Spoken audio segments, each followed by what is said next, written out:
Hold on, let me call my brother real quick.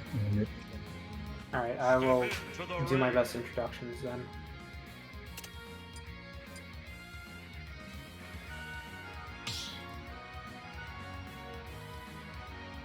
Let me know when we're live, Mitch. Alright.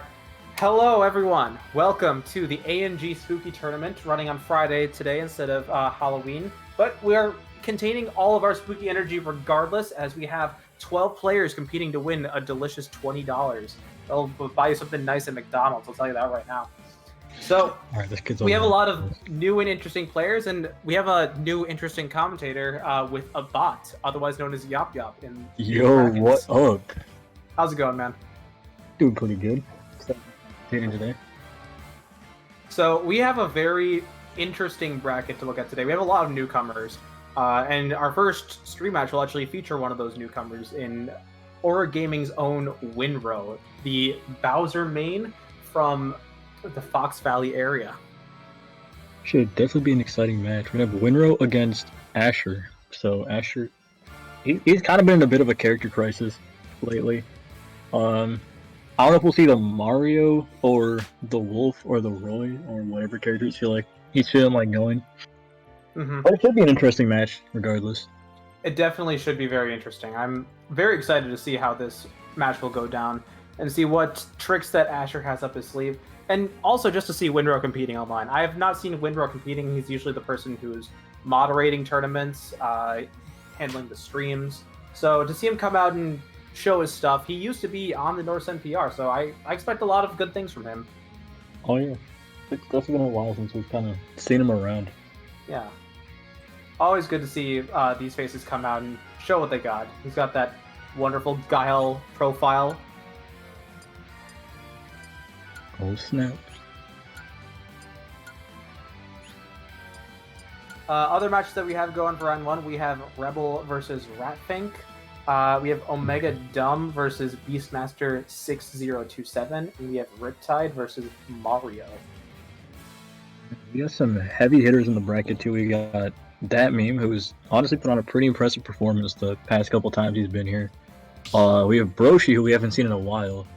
He kind of just does whatever he pleases, plays random characters, and he honestly could have been Norse NPR if he went to more events. Maybe even like top 5 in all honesty. This kid is definitely really good. Absolutely. He just kind of doesn't go to a whole lot because I'm pretty sure he has like school and bowling and whatnot, so that kind of makes sense.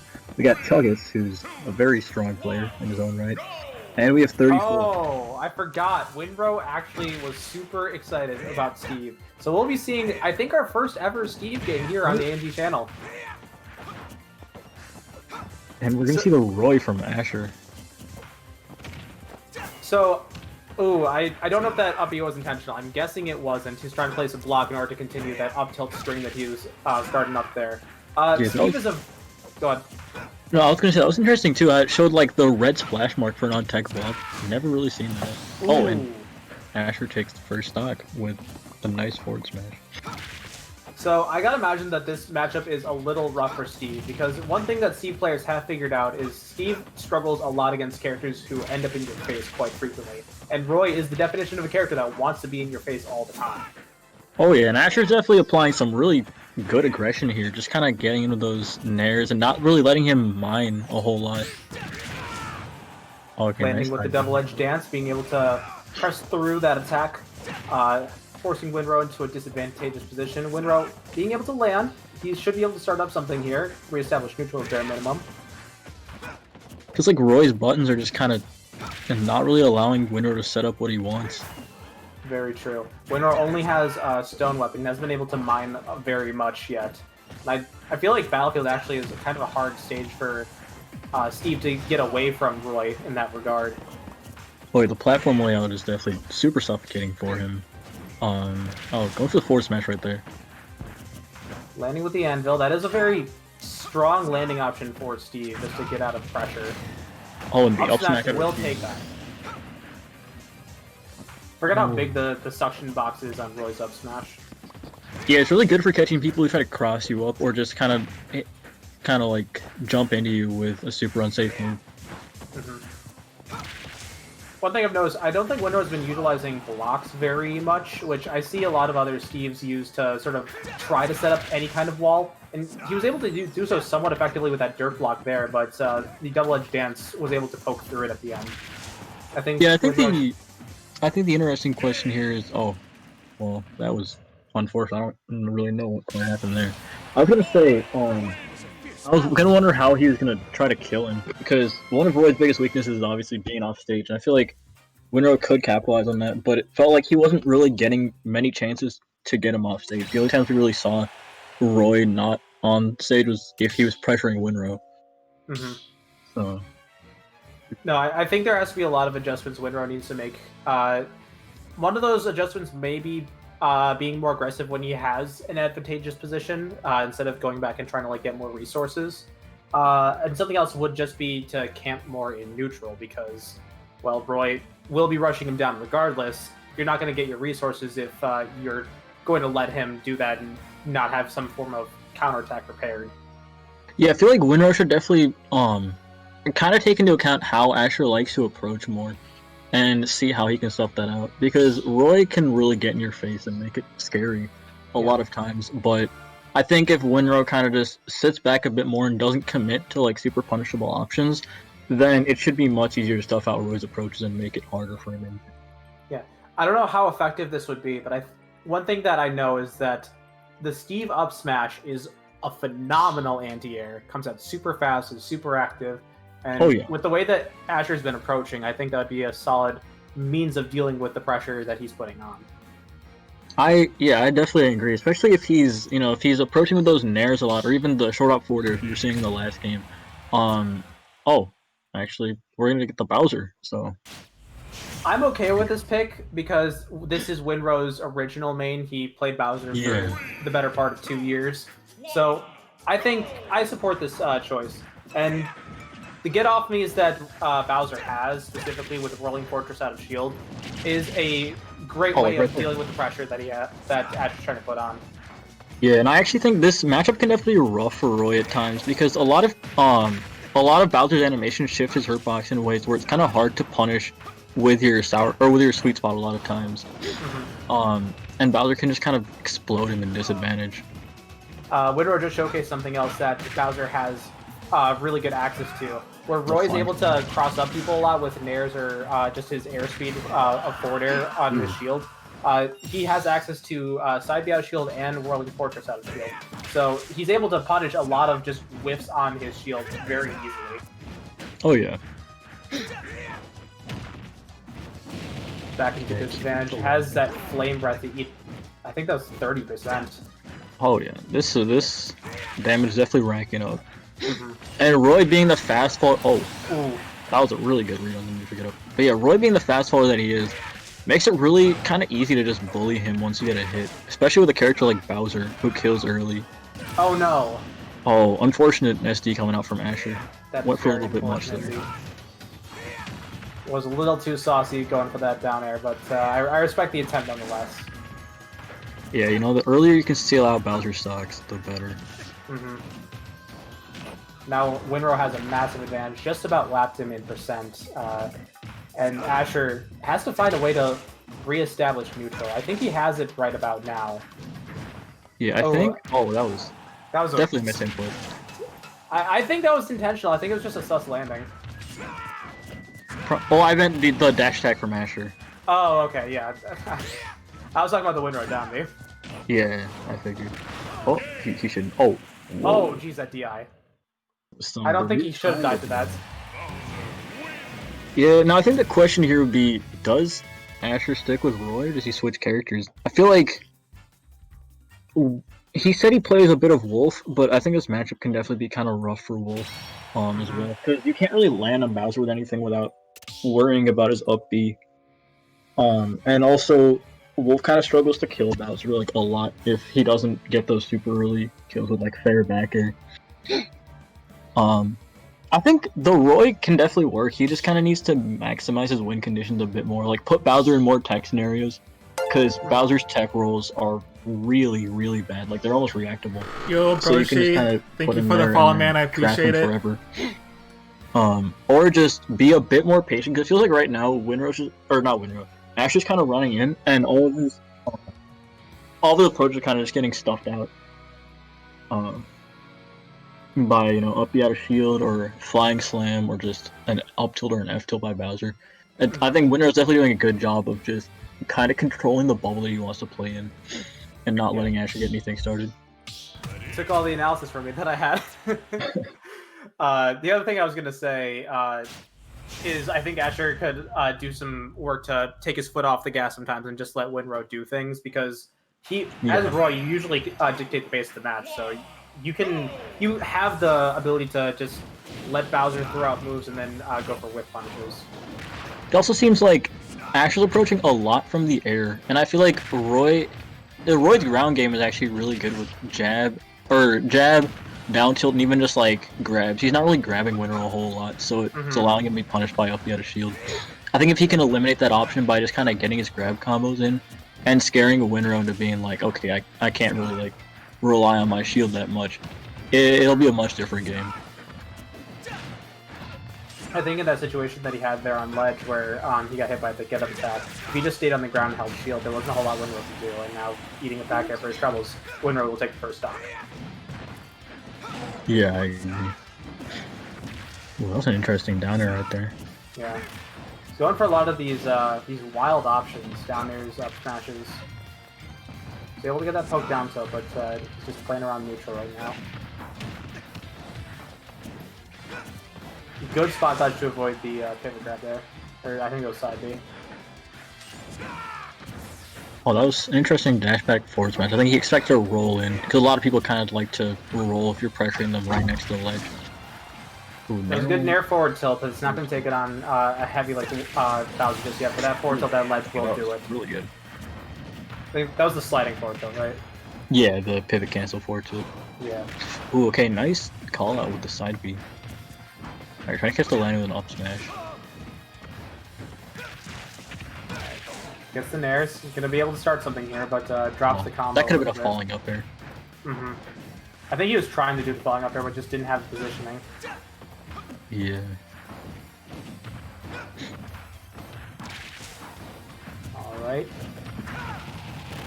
Gets an up smash, punishing the nair on shield, and Bowser is in a disadvantage. This should be the point where Asher gets to shine. Eats a down air, though. Alright, now okay, I was gonna say, the goal for Asher now is to just kind of get on the ground. I'm not a big fan of these up smashes, I'm not gonna lie. Despite how well it sucks in characters, it still has a very narrow hitbox. Yeah. I think he's relying on it a bit too much. Oh, nice. Actually, high recovery there by Winrow. Yeah. Okay. Good grab from Asher. Oh, Ooh, wow. sour That was spot, a unfortunate. ballsy forward smash. Fortunately, or unfortunately, it was a sour spot. I don't know if grab would have been the best option there, maybe a safer tilt, because at this point, Roy can't really do much out of getting grabs. He needs to look for... I think his option there, instead of doing up throw, he definitely kind of just wanted to get Bowser off stage. Because he had him at ledge at like 150. Yeah. And he just gave him stage control back. And, okay, this damage is quickly racking up for Winrow. Can't escape these up tilts. Yeah. That was... Up smash again. I was saying, I don't really agree with that. Eats the up smash from Bowser, try to land on him again. And that's going to be a 2-stock win from Winrow, as he will move on to play 34. Yeah, Interesting game. I definitely think towards the end there, kind of Asher's downfall was just not really knowing how to safely kill Bowser. And that's something that can be really scary in this matchup, because, like I said earlier, with a lot of Bowser's like shifting animations, it can make it kind of wonky to get Roy's sweet spots in a lot of the time. And we kind of saw that there. I don't think Asher wasn't really going for many jabs, or like jab confirms, jab side B, even jab forward smash. Actually works on a character as big as Bowser. He was going for some down tilts, but he never really capitalized off the tech chases. Winrow was always kind of teching in place, and he expected roll in, which a lot of people like to do. So I don't really blame him for that. Yeah. I think Asher did very well considering that like he's just recently been picking up Roy.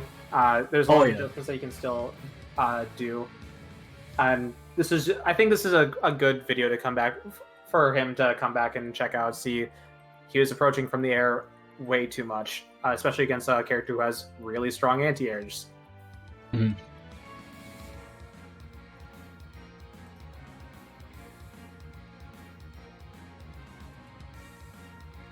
I'd be okay with either of those. Rebel Ratfink is currently sitting at 1-1. I'm looking at the log right now. Ratfink actually pulled out the Joker for the first 2 games. Huh. But on game 3 now, he's pulling out the Banjo against Rebel's Wolf. Omega Dumb has been playing the Corrin against Beastmaster's Jigglypuff. Is currently leading 1-0. And Riptide been playing the Bowser against Mario's Mario, currently up 1-0. So we have a bit of downtime here, looking towards the rest of the bracket.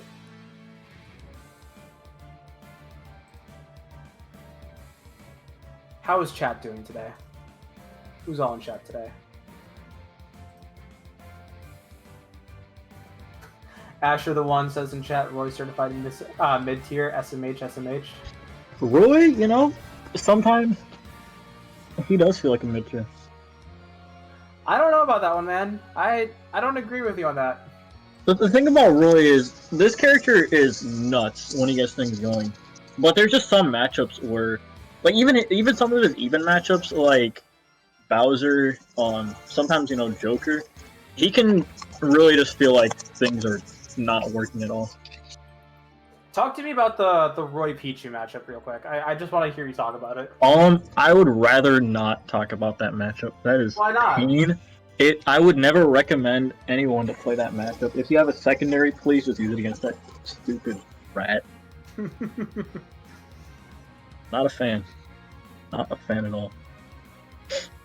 How happy are you that there aren't any Pichu players in Wisconsin?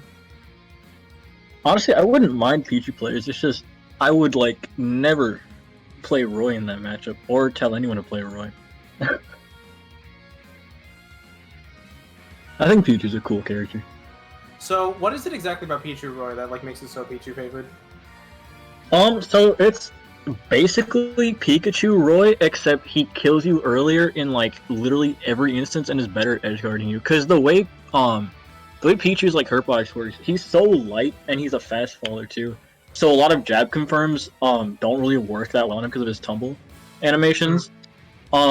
And also side B, for example, doesn't really sweet spot a lot of the time because the hits push him out way too far due to his weight as well. And his height in general makes his kind of Hurtbox shift make a lot of things sour spots, so you can't really run up jab him. A lot of times even forward tilt will sour spot for some reason. You can't rising nair him, you can't rising fair him. You can't really do anything out of shield against him besides up B if he misspaces stuff. And he just kind of combos Roy for days. His neutral trades with and he just has so many kill confirms on Roy, it's insane. Interesting. I do have a bracket update. Riptide beat Mario 2-0. Alright. Dabby versus Riptide was not one of the suggested matches for stream, so we probably will not be getting that one. We're still waiting on either Rebel or Ratfink, or Omega Dumb or Beastmaster to finish one of their sets. There's a part of me that really wants to... Okay, Ratfink defeated Rebel 2-1, so I believe we'll be getting Chuggets versus Ratfink on stream. Yeah, that should definitely be an interesting match. Banjo versus, I think Chuggets is pulling out the DK today, if I'm not mistaken. So... Chuggets DK, I'm very interested in seeing that, because I don't know if you know the history of Chuggets at all, Mr. Yop Yop. I've heard of certain Drobby Kong at some point. I've heard of Kong Platinum. Kong Platinum as well. There's a certain history with this player and Donkey Kong, but it just sparks something in him, I think there's a very real chance that that DK pops off this tournament. You know, I do not think you're wrong there. However, I am also very excited to see Ratfink move on, and I don't want to show any bias, but I am very good friends with Ratfink, and I love that kid so much. I want some Rat powers in the chat. I want to see a competitive set from Chuggets and Ratfink, because Ratfink, he plays a lot of characters that I don't see a lot of, and he also has a very like fun, aggressive play style. He will like run at you and just like press a lot of buttons and be like, "Yeah, I'm doing this. Let's have some fun. Let's go. Let's do this." Oh yeah, I definitely do think Ratfink can give us a show for sure. Yeah. I'll be interested also to see which character Ratfink pulls out first, because he has a wide variety of characters. yeah. Already we've seen the Banjo and the Joker logged. He has a Pit. He has a Sonic. He has a Daisy. Like He has a young Link. Yeah. There's a plethora of characters that Ratfink can select here. And to Chugget's credit, Chugget's also has a very wide character pool if he decides not to go the DK route. Oh yeah, he has a Wolf and a Wario most notably. He also has a Fox. He has a Pokemon trainer, a Diddy Kong, a Joker, a Palutena, a Rob. Like, this man can definitely play the whole cast. I've also personally seen the Chugget Snake. Not bad, if I have to say so myself. Oh yeah, and the Roy. Mm-hmm. Pretty solid Roy. Well, if you take a dart and you throw it at the Smash Ultimate roster, you're bound to hit either a Ratfink character or a Chugget's character. It's going to be on there. Yeah. I could definitely see that. Alright, we're getting Pit versus Donkey Kong coming up first. Pit versus Donkey Kong. If I had to tell you, if I had like a list of matchups that I would have predicted to be available, this would not be like on my top 50 of matchups I'd expect in Smash Ultimate, but here we are. Yeah. I feel like knowing that, well, I guess we had a pretty strong assumption from the start that Chuggets was going to go DK. Mm-hmm. We kind of just had Ratfink's characters to choose from. I guess I just meant in general. I do not see a lot of pits. So Oh yeah, that's definitely fair. Ratfink being a pit player is very fun, and then DK has, I think, fallen off in terms of popularity just because DK most considered to be a very bad character. Unfortunately, yeah. So Still, to have, what a fun character, but could Yes. be better. I think both these characters are also like just really fun. That's gonna be the cargo back throw, right? Oh, Cargo back that throw should have killed. was an interesting. Ooh. Tried going for that reverse edge guard. All right, That forward should do it. or down throw, yeah. Yeah, that down works. throw I think is the stronger option from that position. I think hitting the down smash gets the dash attack. Tries going for the back air, but gets hit by, I think, those landing there. Trying to go for these falling up airs. It's pretty good on hit, but it has a really wonky hitbox. Ratfink is kind of showcasing one of the biggest problems with DK, that he really struggles landing. And there we go. Yep, forward smash will take that stock. Relatively even game so far.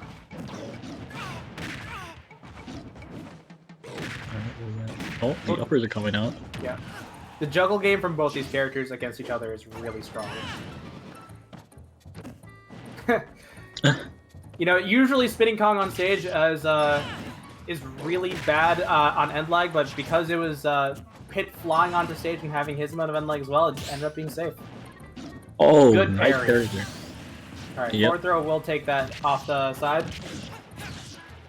But now Like, Ratfink these has guys a are just combo. they're kind of slugging it out. Yeah, they're just swinging, man. Oh, With forward forward- smash. yeah, I think that's forward smash the wrong way, or he intended to roll. You know, part of me thought Chuggas was just gonna go for a runoff downer after that weak dash attack. I can definitely see it, or like just a hard read forward air. Ooh, okay, not going for the immediate punish there on the dash attack. I am so surprised how much Spinning Kong on stage like actually shield pokes. Misses the ding dong percent. I think he had too much rage. He almost got the DK out. I think he didn't cancel the cargo animation in time, so he hit the landing leg. That's rough. Ooh, all right, 1-0.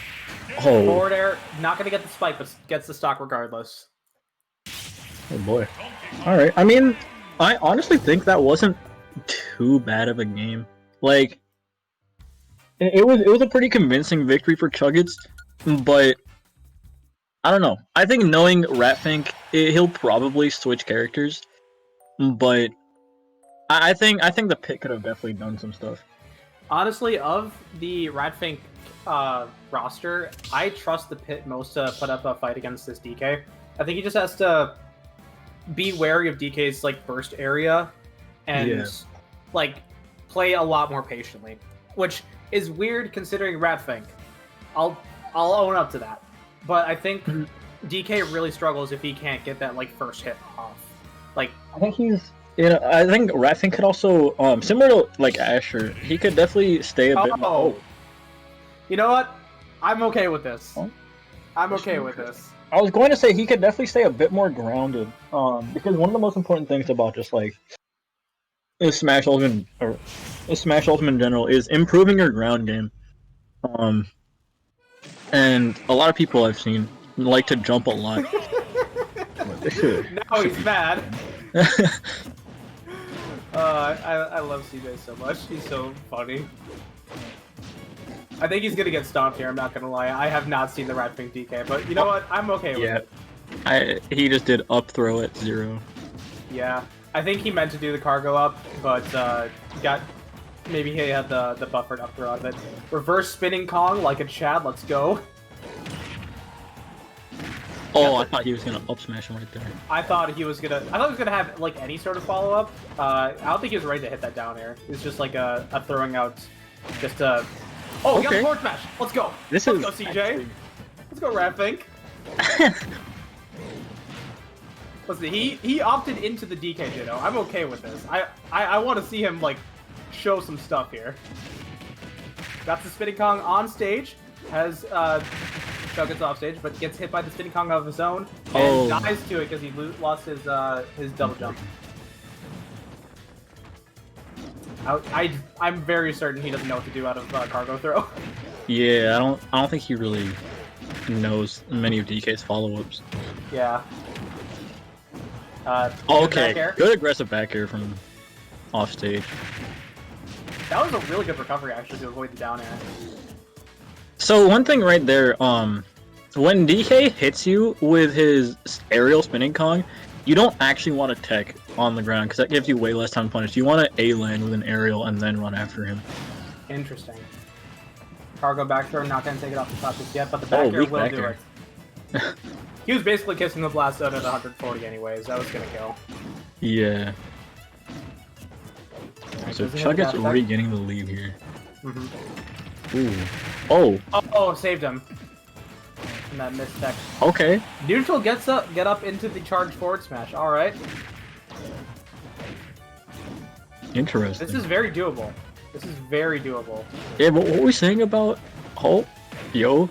This is like watching an amiibo learn almost. You know, all those failed throw combos at the start, and now he starts doing cargo throw stuff. Like, that was almost an actual ding-dong. Yo! Oh, I thought he was gonna gonna forward smash. He should have gone. No, I don't think forward smash would have like hit him, but it would have been interesting. Oh, I think forward smash would have hit him. Oh, CJ. He lives. Oh no! No! CJ, no! Oof, that's unfortunate. I thought he could have lived from that. I'm not gonna lie. No, he was way too far down in the blast zone. All right. Well, that's a quick 2-0 from Chuggets, but that was a very entertaining set. Updates from the brackets. So 34 beat Winrow, 2-0 fashion. Datmeme and Riptide are currently sitting at 1-1 apiece. Wow. Broshi is currently up 1-0 over Omega Dumb, who beat Beastmaster. Broshi went random. I believe it. I believe that Broshi would go random. That is the Broshi style. I mean, Broshi is definitely a pretty solid player. He can play pretty much anyone. Yeah. I think next up we should definitely get 34's match, whoever he ends up playing. Between Riptide and Datmeme. Get our first good look at the 34 Olimar. Man. Olimar. I have not seen an Olimar in a long time. I'm not gonna lie. Olimar is definitely one of those characters that I feel like people wrote off a bit too quickly before, or not before, but like after he got nerfed. There was that period of time where his shield just like didn't work, and I think everyone kind of just forgot about him. And they fixed his shield, but it was kind of too late by then. People were like, "Oh yeah, this character doesn't exist anymore." Mm-hmm. But I definitely think Olimar is still a very strong character in the meta. I'm definitely one of the people who probably thinks higher of him than most. I think his character's like in that top 10 to 15 range, honestly. Yeah. Just kind of makes damage appear out of nowhere. And Shuton's still been doing pretty good in Japan as well, beating lots of notable players, winning tournaments. He won Evo Japan with solo Olimar. So I mean, if that's a bad character. That is very true. I think it would be a bad thing though to just say that he's winning because it's Olimar, because Shuton's also a phenomenal player. Shuton's an amazing player. I'm just saying, like, this character's got some shit. This character's definitely got some shit. Olimar is very good. I'll be interested to see who he ends up playing between Datmeme and Riptide. I'm taking a look at the catalog for Datmeme versus Riptide. Datmeme started off as Sonic and then switched to Palutena. Lost game 1. So yeah, lost game 1 to to Riptide's Bowser, then won game 2 with the Palutena over Bowser, and currently it's Joker versus Palutena. Joker versus Palutena. That should definitely be interesting. I feel like whichever one of these characters wins should be an interesting matchup against Olimar. Mm-hmm. You know, Olimar I feel like is definitely just a scary character to fight in general, because you can like miss space one thing on his shield, and then he just kind of up smashes you to 60%. Or if you have already like a Pikmin lashed on you, God forbid a white Pikmin, you're already at 90 in like 3 seconds. So I will say, Broshi did just beat Omega Dumb 2-0. All right. We could potentially get Chuggets versus Broshi on stream if we wanted that, or we could get 34 as soon as Datmeme and Riptide are finished. But so Broshi and Chuggets. yeah, I think that's it. That's a pretty good match. All right, and that'll give Broshi his first stream match here as well. As I said, a lot of new players here today. A lot of new players. Both of these phenomenal players too. Yeah, even if we miss 34 as set against Datmeme or Riptide in winter semis, I have a very strong feeling that we will see 34 somewhere later on today. Oh yeah, I have a lot of faith in this kid. He's, I feel like people in Wisconsin don't really talk about him enough. For sure. Taking a look at losers, in losers round 1, we have Winrow versus Beastmaster. We have Omega Dumb versus Asher, and we have Ratfink versus Mario. Oh, and that's actually rough. Ratfink, he's currently on the road to have the exact same elimination that he had last in the last bracket, because he won his first round and then lost his second round in Winterside, and then he played Mario in losers, who eliminated him just outside of top 8 for a 12-man bracket. So I'm hoping that Ratfink is able to overcome Mario this time, be able to defeat somewhat of a demon. Yeah, I definitely believe Ratfink has the ability to do this. Yeah. But regardless, we got Broshi and we got Chuggets here in the lobby. This will be a very entertaining set because we will not know who Broshi is getting. Broshi doesn't know who he's getting. Yeah. One of the most entertaining sets we're definitely going to be getting. Broshi's also a pretty explosive player too, so I feel like whoever he gets, we're definitely in for a treat. Absolutely. There's no time to stop here on the Excite train here. Get a lot of aggressive players here. I have actually talked to Broshi about this before, like a while. He said he has a really big super heavy problem. Really? Yeah, he's not a fan of the super heavies in this game, but we'll see. We'll see what he can do. I don't know, honestly. I think it's just, I mean, from what I'd assume is they kind of just live forever, and just the whole archetype of it, living forever and killing you super early, can definitely be stressful to play against at times. That's very fair. All right, roll the dice. Taking bets. Who we got? It's Ness. Oh, we got Ness. Interesting. Very interesting. Bumblebee Ness too at that. It's a good skin to get off random. Oh yeah. I think it's definitely a matchup too where DK's cargo throws, especially at like lower percents. Well, I guess it's not really into play now. Because he just took 60% in like 2 seconds. But I was gonna say, DK doesn't really get much off a cargo throw at like 0 against Ness.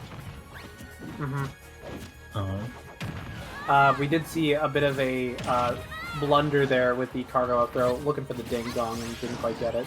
Allowing Broshi sort of back into this. Broshi now owning the neutral. And that's sort of where Ness wants to be. Ness having any form of control over the stage. Really powerful. Eating that down smash though for the high PK rockets, losing his first stop there. I'll be honest, this is kind of hard to commentate because I know that I don't really know what Broshi knows about Ness. I assume that he knows enough to like play him. Like he has Chuggets here at 125, but does he know where his kill options are? I definitely saw that smash ball in the bottom corner. There's it's gonna be some delay here.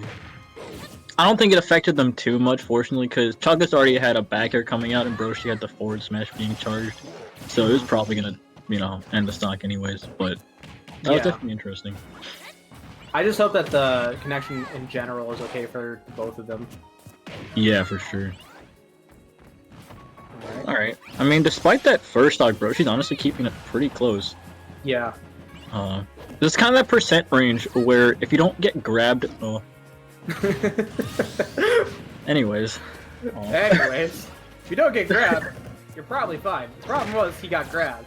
I don't know how well Broshi's Ness is able to space around Donkey Kong's shield, because that's going to be the real killer if Broshi can't work his way around that.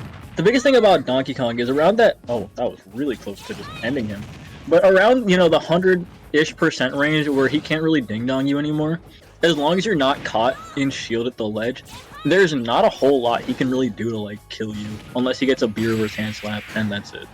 That was a... Oh, that's not it, actually. I thought that was it. That was a really good call-out on Chugget's end to throw out that spinning Kong. Mashes out of the cargo throw. That's almost dead. That is dead. Okay. All right. That is definitely Broshi's still in this. Oh. Eats a back air. I don't think he can get cargo throwed anymore to ding dong off the top. But that back air off the side.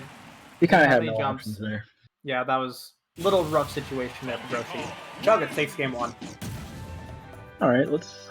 I mean, that honestly wasn't too bad. I feel like if Broshi, you know, if the RNG gods play in his favor and he gets a character he's somewhat familiar with, yeah, this could Cloud, definitely be. Mario. Oh yeah, Cloud, Mario, Sonic, Young Link, any of those characters. This could definitely be a show. Yeah. Bracket update: Riptide ended up beating DatMeme 2-1 and moved on to play 34. DatMeme is now in losers playing against Rebel. Oh, Greninja. Oh boy, we got the Broshi Greninja out here. Broshi Greninja, interesting. I think this is a character Broshi can actually like do really well on. Where Ness has aggression, it's a very weird sort of poke style aggression. I feel Greninja can sort of just run at you. I think if Broshi does a good job of kind of just not spending too much time right above DK, he should honestly do really well here. Because Greninja's a character who doesn't really have great landing options, and above DK, who with that super disjointed up air. That was a really good call out on the high spinning con with that down smash. Alright. That was an unfortunate position. Gets the grab. Grabs. These are actually like really smart grabs. I feel like we haven't seen many players just kind of punishing shield that much.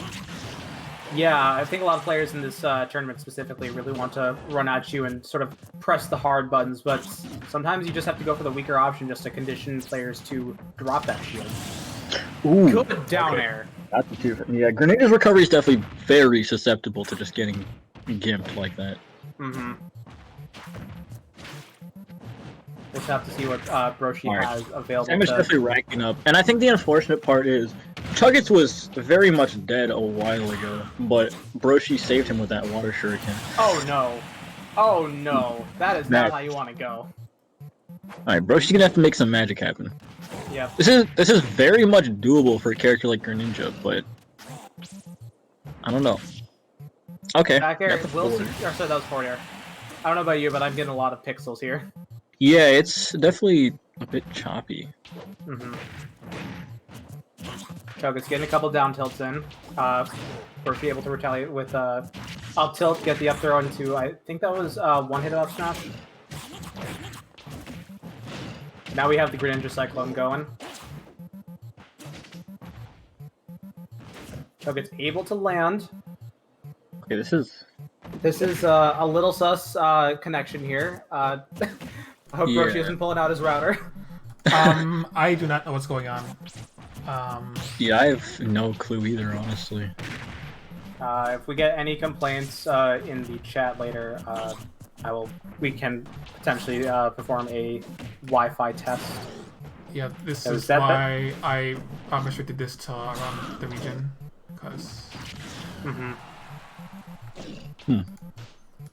I haven't seen Cho'Gath ever like have a Ooh, big Greninja. Wi-Fi problem before, so I'm assuming this is Broshi's side, but there's a very real chance that too many things got plugged into the router over at the Cho'Gath's household. I remember last week, my set with Chuggets definitely had a little bit of a lag in it. But Good back generally here his from Cho'Gath Wi-Fi to is secure fine. that. well, that makes sense to me because you're in Minnesota and he's all the way like in the southeastern part of the state.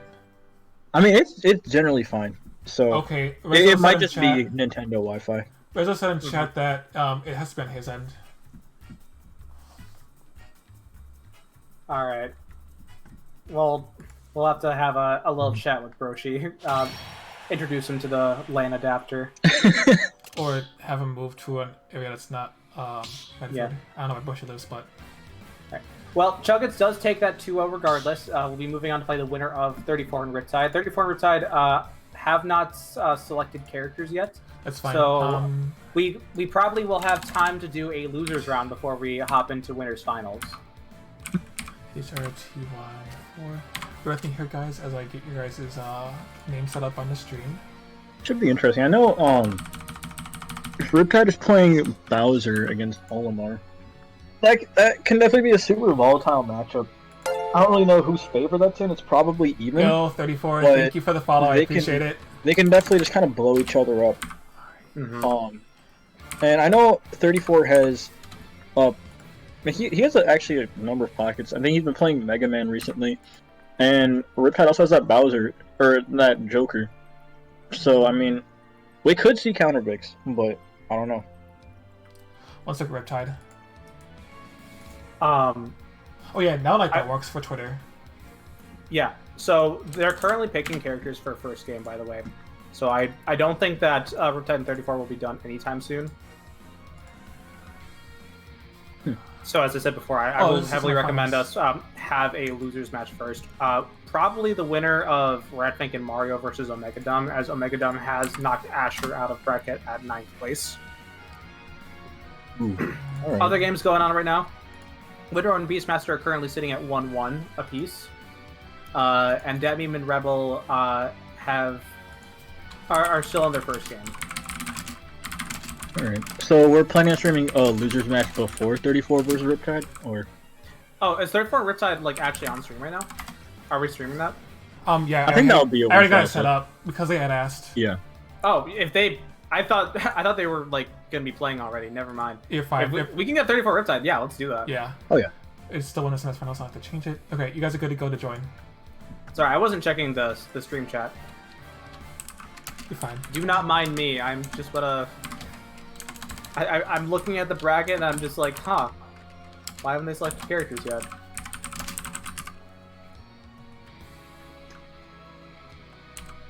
I will say I do know the Riptide character. I'm not going to say anything though, because Riptide's been playing a lot of characters. Riptide has a decent sized pool. This should be interesting. Currently, we have seen the Joker and the Bowser coming out from Riptide. We do know him, though, mostly in north central Wisconsin as a Pac main. And oh yeah, and I'm pretty sure he did go Pac-Man in the first North-Cent tournament, if I'm not mistaken. He did go Pac-Man for a bit. He also played the Bowser during the tournament. I think he had Joker for one game. Yeah. Against the infamous Yop Yop Palutena in Losers. Yep. That was that was a time. The Yop Yop Palutena was certainly a time. Oh yeah. All right, I'm gonna ask for your opinion on this name for 34 here, Mr. Yop Yop. Yes. What do you think of Ollie mid tier? I think that is purely propaganda. Ollie mid tier. I don't know if I agree with that. I'm not gonna lie. I'm sure he doesn't believe that himself. All right, so I will sort of delve into matchup analysis as soon as they confirm their stage and start the game. I know generally what the matchup will be, though. Just want to leave everyone in suspense. We got the Olimar versus the Pac-Man. So I think this is going to be a very volatile matchup in terms of the zoning game. Olimar being able to throw out all those Pikmin, where Pac-Man, he's able to put up the hydrant, he's able to charge some fruit and sort of retaliate from that distance as well. Starting off on Smashville, kind of an interesting choice, all things considered, since Pac-Man usually likes the range. I don't know what that side B was. I feel like 34 could have definitely... Oh wow, he's at 55%. I did not realize. Olimar just kind of puts damage on you. Yeah, you blink and Olimar just gets you a kill percent. But you know, Ollie mid tier, guys. Ollie mid tier, totally, 100%. One thing I imagine is going to be very difficult for Pac-Man is actually getting any sort of an opening on Olimar, because Olimar can play aggressive and can play passive, and there's nothing that Pac-Man can really do to sort of open him up, I feel. I think 34 is definitely doing a good job. He's just kind of running at him right now, and it's working. Well, he's running at him, but like it's not just like he's in Pac-Man's face, because if he was in Pac-Man's face, Pac-Man would be able to do Nair or forward air out of shield and sort of wait for 34 to do something. Where 34 has been able to hold this really aggressive stage, but at a distance where Pac-Man can't really challenge him. This is really strong play from 34 so far. It's a forward throw. Not gonna... Oh, he has 2 purple Pikmin and a blue. This is the blue isn't the leading one. The blue isn't the leading one. Wow, that was... Tosses the blue, doesn't need that shit anymore now they got the kill. But 2 purples and a red for damage. That's terrifying, I'm not gonna lie. He's already at 20. Yeah. And he hasn't been touched. Yeah, he just had a little red guy sitting on him pecking at his face. I do wonder how good Pac-Man's Nair is at just getting Pikmin off of him. Oh, I gotta imagine it's like decent. That was a lot of damage. Like just from the throw into the hydrant. Oh, that still stunned him. Yeah. The bell is very active. Oh, good forward smash. Blue he's already at 109. Yeah, this is spiraling way out of control. This is a little terrifying, I'm not gonna lie. He hasn't been able to get rid of either of these purples, which I think is currently spelling his demise. There is a purple down, but I think another purple is on deck if you were to go for a plug right now, because I just saw a white. Yep, there's the next purple right there. It's really interesting seeing 34 go for these up throws when the hydrant is out. I feel like I definitely get what he's doing. You know, trying to throw him into the hydrant and maybe get a combination off that too. I do think though it could be useful to just kind of down throw into run up smash maybe. I liked that ledge setup that Riptide tried going for there, but a lot of it was reliant on either the hydrant going off the ledge or 34 to get like scared and to sort of come on the ledge. And right now, Pac-Man is just struggling way too hard to get this killed off. He eats an up smash. This is almost looking like a 3-stock. Yeah. Like one strong hit from 34 here will take it. Nair not gonna kill him just yet. Hydrant doing some work against Alright, those the Pikmin. apple. That will spell death for 34's first stock, but still has 2 fresh ones against a nearly dead Pac-Man. Pac-Man getting these combos going though, 42% free. Ooh, red F smash onto the Hydrant, killing Riptide, Yeah. taking that first game. I definitely think Riptide kind of didn't really know what to do about the Pikmin. I think you're kinda- absolutely right.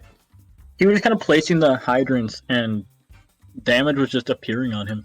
And that's the scary part about fighting Olimar. Sometimes you just like don't really know what to do because you don't want to just throw out moves right, left, and center to get the Pikmin off you. Because sometimes you throw out a move and then it doesn't even hit the Pikmin, and so you're just kind of fighting ghosts while the Olimar can run up to you and whiff punish. Yeah, I'm almost curious if it's about time to pull out the Joker instead of the Olimar. Yeah, I actually think in this matchup, I can definitely see like, especially like for secondaries at least, I can see Bowser doing a bit better than Joker. Even though I think the matchup is probably better than Joker, because obviously neither of them are like as practiced as Pac-Man. Mm-hmm. So I definitely think the Bowser can kind of just get in there with the flame breaths, the flying slam.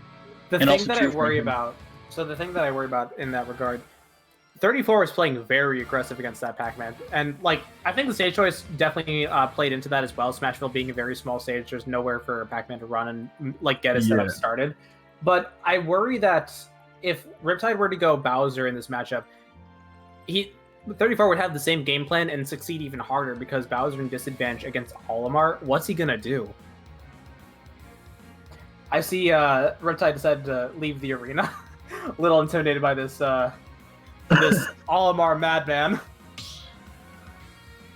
For those who are watching the stream and curious, Riptide does have a problem with his Wi-Fi connection or with his game in particular, where he will drop out and come back just by how it works. But he is running it back. Pac-Man versus Olimar. 34, Olimar is definitely a frightening character, but 34 is also a terrifying player to go up against at times. Oh yeah. Alright, starting off. Kind of hard to tell exactly what's going on. There's a lot of things on the screen, but not a lot of real motion happening. I do like the PS2 pick from Riptide here. Grant himself a bit more space to set things up. He's holding the Galaga now. 34 sort of throwing picking wildly. Gets the first up smash, and that was 60%. That was insane. That was disgusting. Dude, Why does he get 60% off of that? Dude, he just got like 30 off of that. Was that all purple? Off of that up smash? No, I think it was like red, if I'm Damn. not mistaken. Oh, wow. Okay, he hit him literally 3 times. Dude, Olimar is such a messed up character. This is a precarious situation. Oh no! They both hit the trampoline, and they both died from the free fall of it. This is it's looking a little rough. I'm not gonna lie. Yeah. Riptide's gonna have to pull something massive out of his pocket here. He was in a worse situation last game, to be absolutely fair, but coming back from a massive deficit as Pac-Man isn't really something that I think Pac-Man's known to do. Pac-Man's more of a control character who just has really good boxing options. Was that a taunt? I think he just taunted on stream. 34? Doing a little Olimar wiggle his hips. Oh boy. I'm proud of this man. I'm so proud of 34 right now. Oh, okay, he could have. Yeah, Probably hits the not. bell there. Could have had a better follow-up, but that was an awkward situation to get that. 2-frame with the down tilts. Yeah, he's definitely taunting right now. He knows that. Oh man. He's inside Riptide's head. Up throw into the hydrant. Yeah, I think Riptide just kind of doesn't really know what to do. This game is closer. Oh wow, I will say it's probably entirely closer because of the trampoline.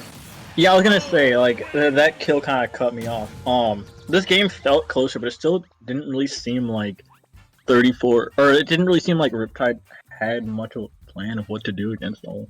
Yeah, This entire game felt like 34 knew what he wanted to do and was accomplishing it. Riptide was seeing him accomplish these things like, well, what do I do now? Yeah. I think Riptide will need to work on his matchup knowledge regarding Olimar. This is definitely an obscure character. Like, he was pretty popular for the beginning of Ultimate, and then after the nerfs, he kind of just disappeared. But when you run into a good Olimar, it is a good Olimar. Alright. Riptide saying in the chat he had misinputs, which is unfortunate. Getting situations where he just ran up to 34 and just stood there.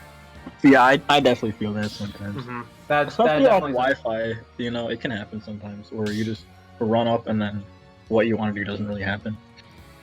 So I want to quick talk before we go into winners finals, which is I'm assuming we're getting next. We have some massive upsets happening in losers. So Rebel beat Dat Meme 2-0. Beastmaster beat Winroad 2-1. Okay. And we also have Mario beating Ratfink 2-1. Ratfink, I think, just played solo Sonic. Yeah, you just went Sonic. Interesting. Ratfink I feel Sonic like- is not bad. Yeah, and I It's feel not like really what I that, expect. you know, Sonic Mario, honestly, is like probably a favorable matchup for Sonic. But it's definitely interesting. So we have Rebel versus Beastmaster, winner that plays Broshi, and Omega Dumb versus Mario, winner that plays Riptide. And I believe online next, we will be getting 34 against Chuggets for winners finals, best of 5. Oh boy, that's gonna be a show. Definitely going to be a show. I will be curious if Chuggets' will to play DK is going to be tested at all. Yeah, actually, so surprisingly, Olimar is one of DK's less awful top tier matchups. Really? I would have thought that Almar would have been like really hard for DK. It's interesting. Like DK can get bullied, but he can also like bully Olimar a lot because back air is really good at dealing with Pikmin, and he can edge guard him really easily and just kind of keep him in the air forever with jungles. And his lightweight kind of makes it a lot easier to like kill him. But it's still probably like a really annoying matchup. Mm-hmm. That's very fair. I guess part of my thought process is if Olimar gets a single up smash, I don't see DK landing. Oh yeah, we're going for a ride. Yeah, like I see DK eating 70, gets a purple back air. It's not a good matchup by any means. But Yeah. you know, in the context of Donkey Kong's other top tier matchups, this is definitely not as terrible. But we'll see how it goes. For sure. Kit in the chat said, "Can you guys say Chuggets more frequently? It fills me with joy." We're gonna have I will try to talk about Chuggets as much as I can. Chuggets, the shit ass Donkey Kong man. Hey, Yappy. Oh no. He decided he's not having any of this. Both of them decided they're not having any of this. We got Mega Man versus Mega Wolf. Man versus Wolf. All This right. is interesting. I honestly feel that it's a chance to get to a winner's side grand, $20 on the line. Yeah. This should be interesting. I think This is definitely Mega Man's a tryhard. very strong character, but Wolf is one of the few who can kind of put him in his place. Mhm. The other being, Pikachu, but Pikachu's not on the screen. The Wolf neutral is definitely one of those few neutrals that can sort of deal with Mega Man. Oh, jeez. yeah. Oh, jeez. That down air. Catching the Wolf Flash. Ooh. Killing him fairly early. I don't see enough Mega Man. I'm gonna be real. Mega Man's such a good character. Oh no. This is This is looking a little rough. quickly spiraling out of control. I'm not seeing enough from the Chuggets Wolf here to really have a strong analysis of what's going on. Like, he had a really solid start, and then one combo from Mega Man died, and just hasn't been able to pull it back yet. Yeah. Gets the dash that puts him in disadvantage. Not gonna really hold him there. Eats a down tilt, and now that's actually the one time you're gonna see an up air spike. if Mega Man's up air gets reflected. Good hard knuckle, putting on pressure. Oh, wow. SD. Ooh. Went a little hard for that that attempted edge guard. Might be letting Chuggets a little too close back into this. Goes for that down air, misses. This was... Okay. 34 did not get a... Oh. I was going to say, he didn't get a buffered air dodge, which was good. But dang, that was a very quick game one. I think Chuggets can still stay in this. I think they're just feeling each other out right now, to be perfectly honest. Yeah, for sure. That's game one of a best of 5. Chuggets has time to improve. So does 34. Now the question here is if Chuggets is gonna stick with the Wolf or if he's gonna go Fox. The other Spacey, who can definitely rush down Mega Man. I'm definitely curious in that regard as well. I think he can definitely do it with the Wolf. I think he just got caught a little too much, and 34 was capitalizing very hard on... Yeah, 34 is definitely doing a good job of catching those jumps and disadvantage that Chuggets was kind of liking to do. And that's definitely what led to his first stock being taken at such an early percent. He kind of just back aired him and then caught his jump with a back air, and he had really no options but to Wolf Flash. Alright, he is pulling out the Fox now. Alright. So, speak of the devil. I think that this can work well for him if he is able to hold an advantage state. Oh yeah, and Chuggets' Fox has an incredible advantage state. This guy will not let you land. He actually started off catching the Metal Blade. Gets into the Rapid Jab. Didn't follow up, just went for lasers. I'm curious why he decided not to try to put pressure on him. Well, that was actually a good weight on the tank. Good parry into that up smash. Oh, he was able to SDI out of the up air and reflect yeah, I was back gonna down. say. I didn't know you could do that. Chuggets showing me some new things today. Eats the back air there. That's a very hard back air to avoid when you're doing. It's a very get up. dangerous position for both characters. Ooh, and Fox, yeah. Just missed that get up attack and loses his stock for it. Fox is lightweight. Yeah, Fox is lightweight. That's absolutely true. Oh, that was... I think that was just like a barely missed scoop off the up smash because Mega Man up smash scoops pretty hard. Good tech on the weak nair. This is where Fox is going to start looking for kills, but also struggling if he's going to keep hitting those techs. Yeah, oh, okay. I was going to say, if 34 can just not jump, but then he jumped. I think that was like... I remember hearing an analysis one time of like Kaysen versus Comet, where Kaysen just decided not to jump, like for and he lived to like series. almost 200%. Yeah, like Comet just can't do anything. If you aren't jumping against Fox, then you're not gonna really die. Because the thing about Fox is like, if you're at a super high percent and you don't give him a reason to up air you or up smash you, like, you're not really gonna die for a while.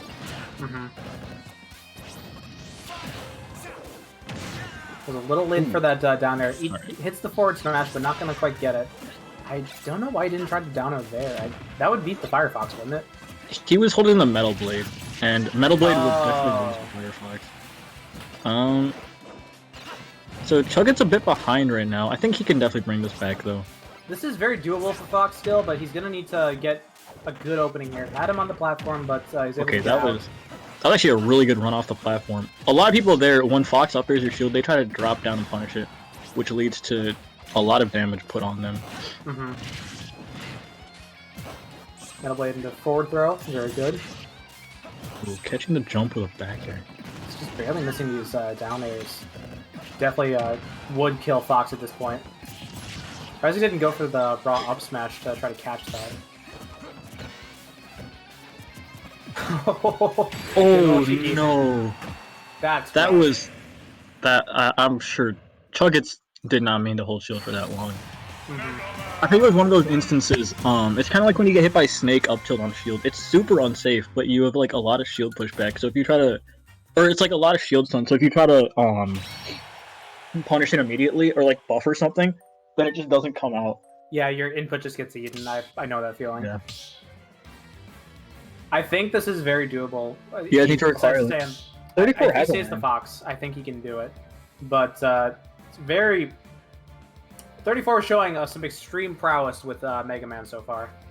Oh, yeah, his Mega Man is clean. Mhm. Oh, interesting. Beastmaster DQ'd at 7th place. Rebel moves on to play Broshi. And Mario beat Omega Dumb 2-0, is currently playing Riptide. Mario's actually making a run today. Oh, wow. Actually, yeah, that's... Huh. Beat Omega Dumb's corn. Interesting. Yeah. This is actually that's a rematch. Oh, hey, we got the Wario. Okay. The one Don't mind me. I'm just looking at the other bracket. I think this is an interesting choice. I think this matchup can definitely be annoying for Wario, mainly because his neutral isn't nearly as good as the Spaceys. Oh yeah. But his punish game is incredible. Like, he can definitely keep Mega Man at disadvantage for a while. Mm-hmm. You know, like, he gets that quick 47%. If he can just kind of play non-committal, he can do a really good job at just kind of controlling the pace of the match and waiting for Loft. Agree with you on every point there. And if 34 is going to go for a lot of those like super committal options like that up smash there, just for the sake of throwing it out, I think this can definitely be in Chugget's favor. Gets the dash attack there. I think that was a sweet spot. We don't have audio here in the commentating booth, so I don't know necessarily if that was the strongest hit they could have gotten. Whoa, okay. Ooh, I thought you could have a jump right there. Quick damage. Ooh, alright. Down tilt The dash down attack. tilt dash attack killed him. With the Gluto. Ooh, going for the Nair into Chomp. Start off getting something off with the Nair there, but didn't quite convert. Alright, this Wario is definitely doing work. Mm-hmm. He definitely... think- He knows his advantage state a lot better with Wario. At least it feels like he's doing a lot better when he gets an opening. Alright, able to recover high with the bike and then just kind of put 34 back in disadvantage. Mm-hmm. Tries going for the forward tilt. Misses the down tilts. I think if this does go like that, I think 34 is definitely still in this, but if it does go like poorly enough, we could see the Olimar, which I think has a much favorable matchup against Wario than he does against either of the space animals. Mm-hmm. Ooh, Down air is going to take that stock. Couldn't get far enough beneath the lip of the stage there. Oh, okay. That was actually a super good downer, just was a bit late. Mm-hmm. I like the chomp there to punish the shield. Misses the down air just barely. Ooh, alright, the immediate bike. Yeah, Wario kind of... A lot of times when you hit Wario out of his jump, most Warios kind of have to just use the bike immediately. Because if they drift back, then it gives you a lot of time to just hit him. Connects the back air, taking the stock from mid stage. So first And time I think we've really had 34 at a big disadvantage. Yeah. He has full... Oh, that's not gonna hit him. The bike blocking the forward smash. Yeah. Chugget's also has full waft right now. Mm-hmm. This is very dangerous area. Bike? Yeah. Kinda has to jump immediately off the bike or else he's in a lot of lag. That was... Oh, that could have been a stock right there if he connected the second hit of that nair. Yeah, Mega Man's fall speed definitely kind of just had him hit the ground. Oh, Yup. That's Yeah. it. Yep. that is dead. Up tilt waft. The Wario true combo to kill at 30. Alright, so we have a set here. We're going to game 4. Interesting. I imagine that Chuggets is not going to switch off this Wario, but I'll be interested to see if 34 decides to come back with the Olimar or not.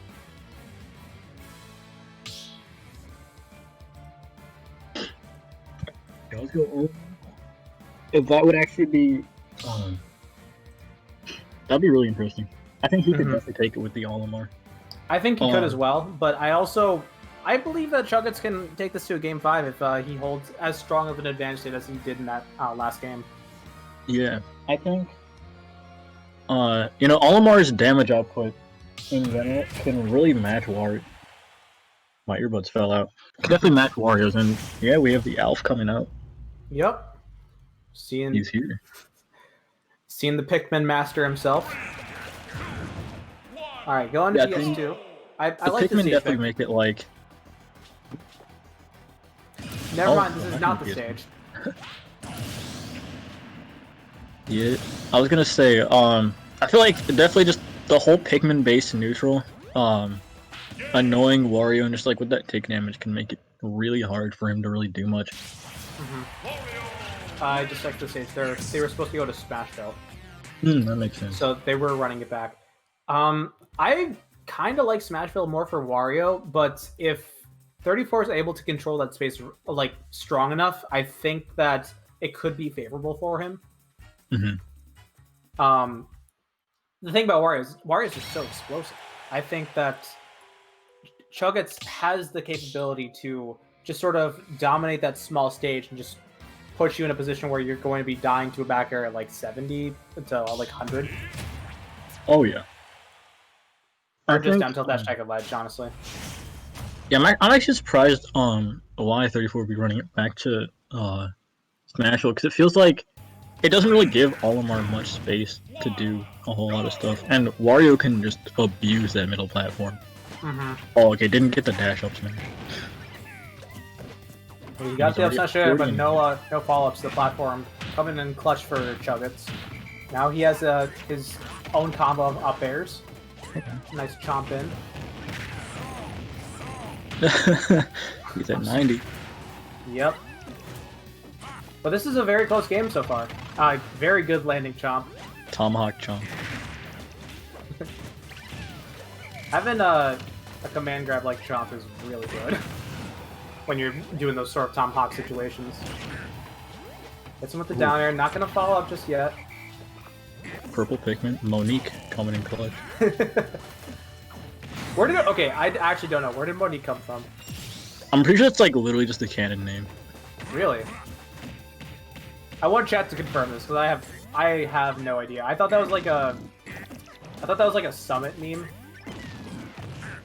Up Oh, smash up air. Oh. Damn. Easy 30%.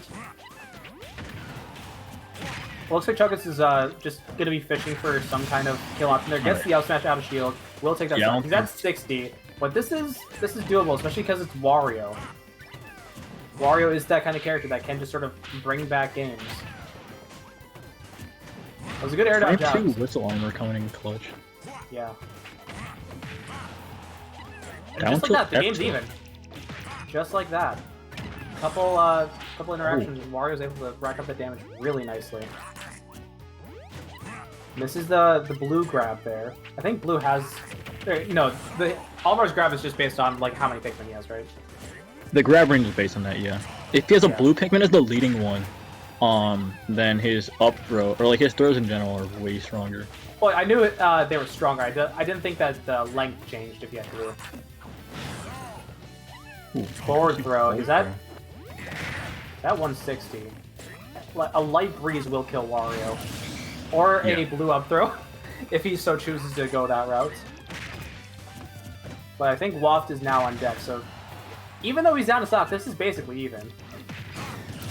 Oh, alright. Now he has the lead. This is fresh stocks, one stock apiece, but Wario with Waft. I definitely prefer the Wario, even though he just ate 2 up smashes in a row. This is looking dangerous. Up throw. Goes for the upper, doesn't connect. Oh, Damn! I didn't think that was gonna connect. He Yeah. managed to get that to go. The up tilt, I think that was up tilt up air walk. yeah, that's a true kill confirm. That's why I thought, like, this was not a good stage to take him back to. Because Wario can just, like, mix on that middle platform. And I'm actually surprised that 34 kind of allowed him to go there. Well, it's 34 chose it, remember? Because that's how the stage selection works. Oh, yeah. So Chuggets banned 2 stages, and then 34 chose to go back to Smashville, so... Yeah, so that's I- more surprising, honestly. I'm personally hoping that 34 has a different stage choice in mind going into Game 5, now that Yeah. Chuggets has brought him back this far. Like, he I had think a something 2-0 like- lead. PS2 or even like Town could be fine for Olimar in this matchup. Yep. Just anywhere that has good space. Alright. Game 5, here we go. Oh boy. What do we got on deck? All right, we're going to small battlefield. Interesting choice. Interesting choice. I find it a little weird that 34 is opting for these small stages against Wario. Yeah, I'm not really entirely sure what the thought process behind it is. Oh, wow. I 60%. understand that he would be able to kill a lot faster on these small stages, but Wario has, I think, a lot stronger kill potential. Like, Wario has been able to live to high percents against 34 here. We've seen him do that. Alright, Tomahawk, Chomp. Alright, get up attack, pushing away the pressure, but a couple chomps later, and he's right back in the same position. Eats the back air. It's down to Pikmin too. But he still has Monique. Smash will take the stock. That was a super good call out. A lot of people right there, if you kind of threaten a 2-frame or just a ledge trump in general, they panic roll in. As like it's kind of like a directional air dodge buffer, or just a roll, because people are so used to it from Smash 4. This is a very precarious situation to beat 34 in, because you are now down to stock against Wario, who has now used Claw. This is gonna be a little hard to come back from, but I do believe 34 can hold his own here. I think this is very much doable with Olimar's damage output. You have to stay a bit more patient. All right. Very good. Purple up smash to take off that first stock there. Only eating around 55% for his first stock, which is exactly what I was gonna say. Up smash double up there. Alright, so 34 right back into this game, currently with the lead. I'm telling you, this character has definitely committed at least a few war crimes. Well, we already know that that Olimar's a colonizer. Yeah. Going out to other people's lands, taking their men, using them Raw for war. dash attack. A light breeze will kill either of these players here. Fishing for these down tilts. Forward smash, interesting choice. Alright, he's not really catching these jumps from Wario. I think he tried to read a roll out there with the dash attack, or even a neutral attack. Purple's going to throw him off stage, but not quite out of there yet. Forward air will do it, though. 34 sitting at 115%. It's good chomp there. Not going to take the stock disc yet. Even though he had a Pikmin on him, he only has 1.8% because of the chomp. Is that not a kill? Oh, wow. Oh, geez, that killed. All right. I think he held all the way out. This is a very similar situation to before. Fresh stocks, but Wario with Waft. We'll have to see if Chuggets is able to land... not letting in. Yeah. I definitely like how 34 is playing this right now, but Chuggets is now in 26%. I think this is roughly where things will start killing. Oh, burns the Waft. The frame 2 whistle armor. Whistle armor coming in clutch. This is a lot more scary now for Chuggets. No longer having that kill option available, but that down air off stage will keep up the pressure. Has to regrab here. Pushing for these down tilts. Gets the forward air. Seeing a lot of damage just passively from these Pikmin. Blue throw up is gonna do it. Alright. Yeah, I mean, like, we saw how far behind he was at times, but the damage output of Captain Olimar. Alright, so 34 will be sitting on winner's side of Grand Finals. The remaining players in the pool, Broshi defeated Rebel in the loser's quarters 2-1, and is waiting on the winner of Riptide and Mario, which the set is currently at 1-1. Or actually, no, I think Riptide just won. So Riptide versus Broshi will be happening in loser semis. Winner of that will play Chuggets, and the winner of that will play 34. Alright. So, down to the final 4 players here. Broshi versus Riptide. This should be interesting. Very interesting. This is like a Fox Valley Classic, I feel. I definitely know both these players from their level of influence and dominance from the northern region. Though Riptide has moved on to greener pastures in Platteville, I am excited to see him come out and continue to participate in these tournaments. All right. Chuggets is asking to be DQ'd due to the lack of good connection, unfortunately. So That is unfortunate. if he opts to stick to that call, the winner of this matchup between Broshi and Riptide will be playing against 34 in Grand Finals. I wonder if we should just make this a best of 5 to act like losers finals. I don't know.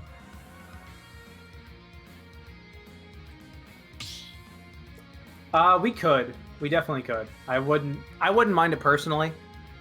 Yeah, I think if Chuggets chooses to definitively DQ, then we could definitely just make this like a best of 5.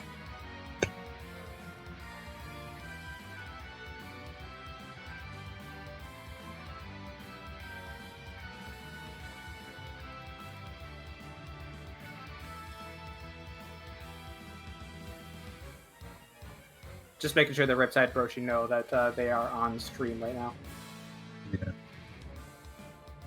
They are in top 4. It'd be hard for them to miss stream. Oh yeah. Alrighty.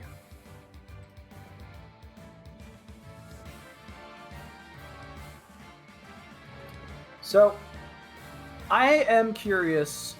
Obviously, we're gonna have a matchup that we are not gonna be in the know of who's playing who, necessarily. Riptide, we've seen play 3 characters already in bracket. Roshi, And we don't know who he plays. he doesn't know who he plays. So it's hard to sort of sit down and prep for this, besides the fact that Broshi is going to want to go in and get damage off. And Riptide will just have to deal with whatever Broshi throws at him. Riptide is also a very aggressive player. He's somebody I've known in the past to go for all or nothing options. And we've seen before his pack setups are very strong. Oh yeah, for sure.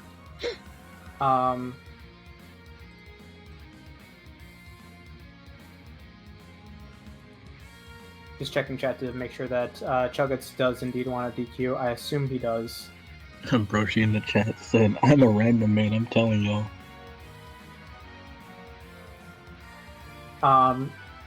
If we're going to assume Chuggets DQ, let's make this a best of 5. Mitch, please.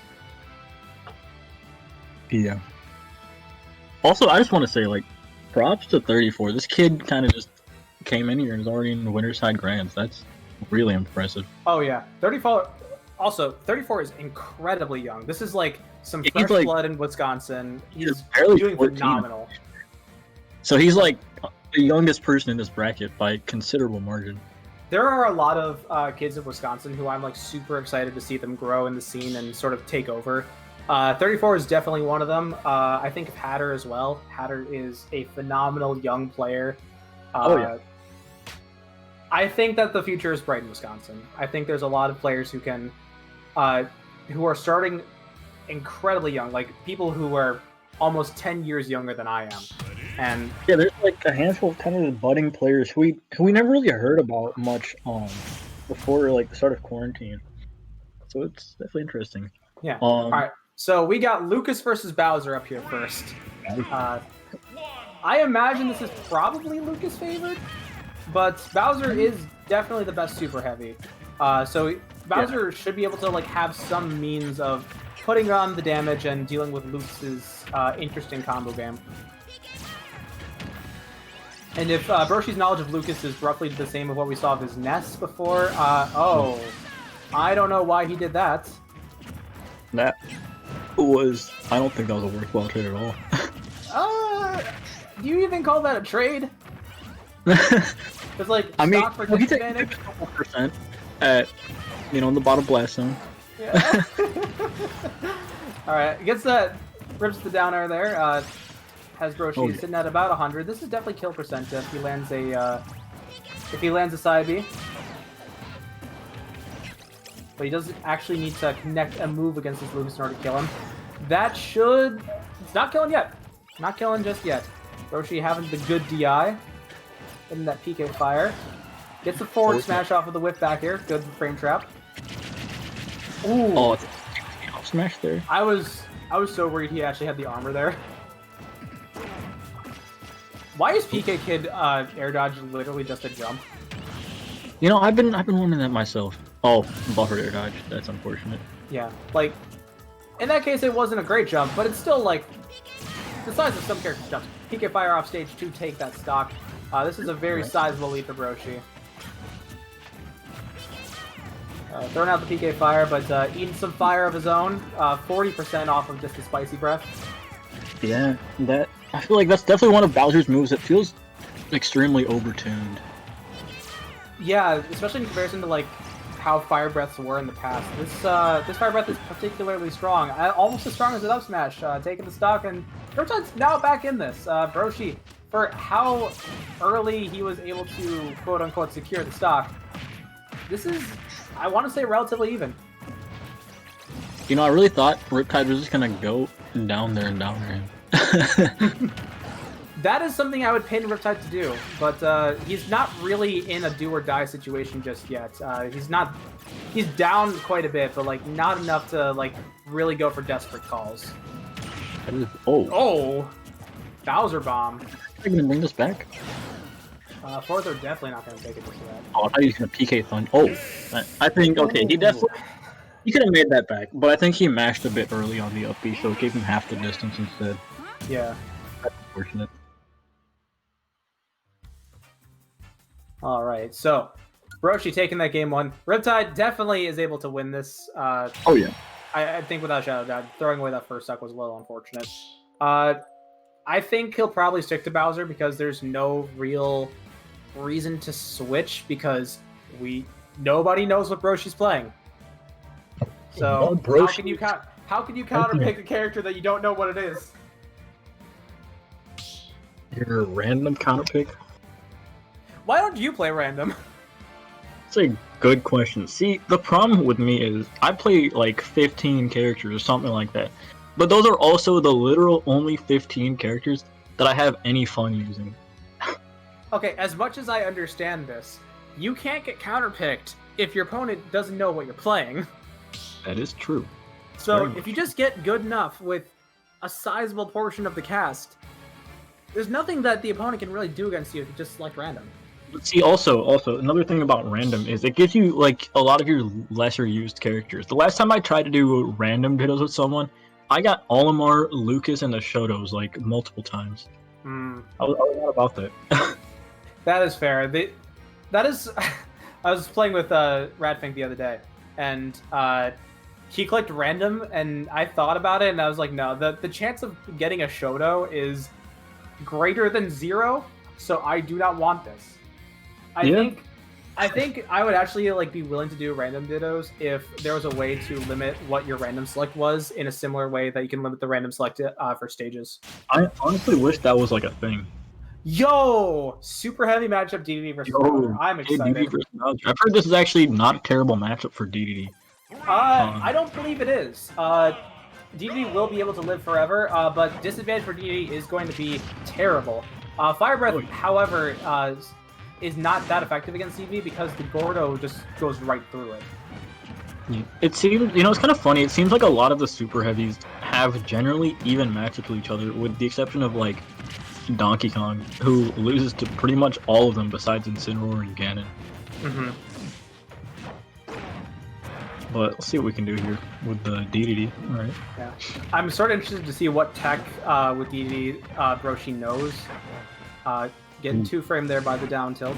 That was really close to just being devastating. There's a lot of close calls here with Broshi going on. But he is surviving until he eats that back air, losing his first stock. Only has about 60-ish% on Bowser, but still very doable. The one problem I think, specifically with going to Kalos for Broshi and getting this matchup, DD really actually struggles to kill. So being able to get Bowser into a position where he'll die on Kalos as DD is going to be a struggle. Yeah, I think the best, or the most Broshi can really do here, just try to ledge trap him with Gordos a lot, and try to like punish panic get options. I actually think Broshi may be better off like trying to get well, he gets the up smash there. If he gets Riptide off stage, I think Devi's edge guarding against Bowser is very strong. Oh, So yeah. I could see a point where no, don't do that. Don't do that. Yeah. That's actually a lot. When Bowser's down B, I'm pretty sure actually doesn't go as high as Yoshi's. And like the first hit has more shield stun, so it's a lot harder to just react to and roll away from. Mm-hmm. I definitely feel. I feel a lot of pressure whenever I see Bowser throw out that down B. I've been shield broken way too many times. Oh, I yeah. have PTSD every time I see that move. Riptide's ripping a lot of these aggressive moves out of this event. Not exactly prepared for them, but I respect them nonetheless. Riptide being a very aggressive player. Broshi fighting at a disadvantage here. That Sit on him. killed actually a lot earlier than I thought it would. Yeah. It's weird too. DV actually is a character is hard to kill off the top, so when Yeah, because he's the second. No, he's the third heaviest character in the game, and also he's a fast faller. yeah, he's the second fastest faller behind Fox. Mm-hmm. So It's very difficult to kill DV off the top, and when you do it with down B like that on Kalos, I almost feel like there's some DI play there, but I mean, he I don't know. exploded though, so I don't even know if it was just DI. I have no idea, man. I wasn't expecting Bowser Bomb to be that strong just from the vertical launching box. Yeah. I don't know if that's just a me thing. So, love to see if there's any sort of stage counterpick from Broshi. Considering that he's already sitting in the arena, I'm assuming that he's just cool with whatever. But if he wants to move on, if he wants to face off against 34, he's gonna have something come back here. Ooh, Riptide out of the arena once more. Yep. This is the Riptide experience. Play one, dip, come back, reset the the stock count for yourself. Every game's a fresh start. He's gonna keep going in and out. I don't want to risk Nintendo getting to me. Wait, why would Nintendo get to him? All right, we got the Broshi Joker. Interesting. Huh. I'm excited to see this. I don't know if Broshi has a Joker, but I'm sure that he like will have some knowledge of how Joker works at least. I don't think Broshi necessarily has a Joker, but it definitely fits the archetype of characters that I'm sure he can perform well with. Mm-hmm. Like Joker's a character that you can definitely just sort of go in with and just shut people down, especially once you get Arsene up. Oh yeah. Right. Broshi's definitely the player that I've seen the most go for just, a lot of grabs.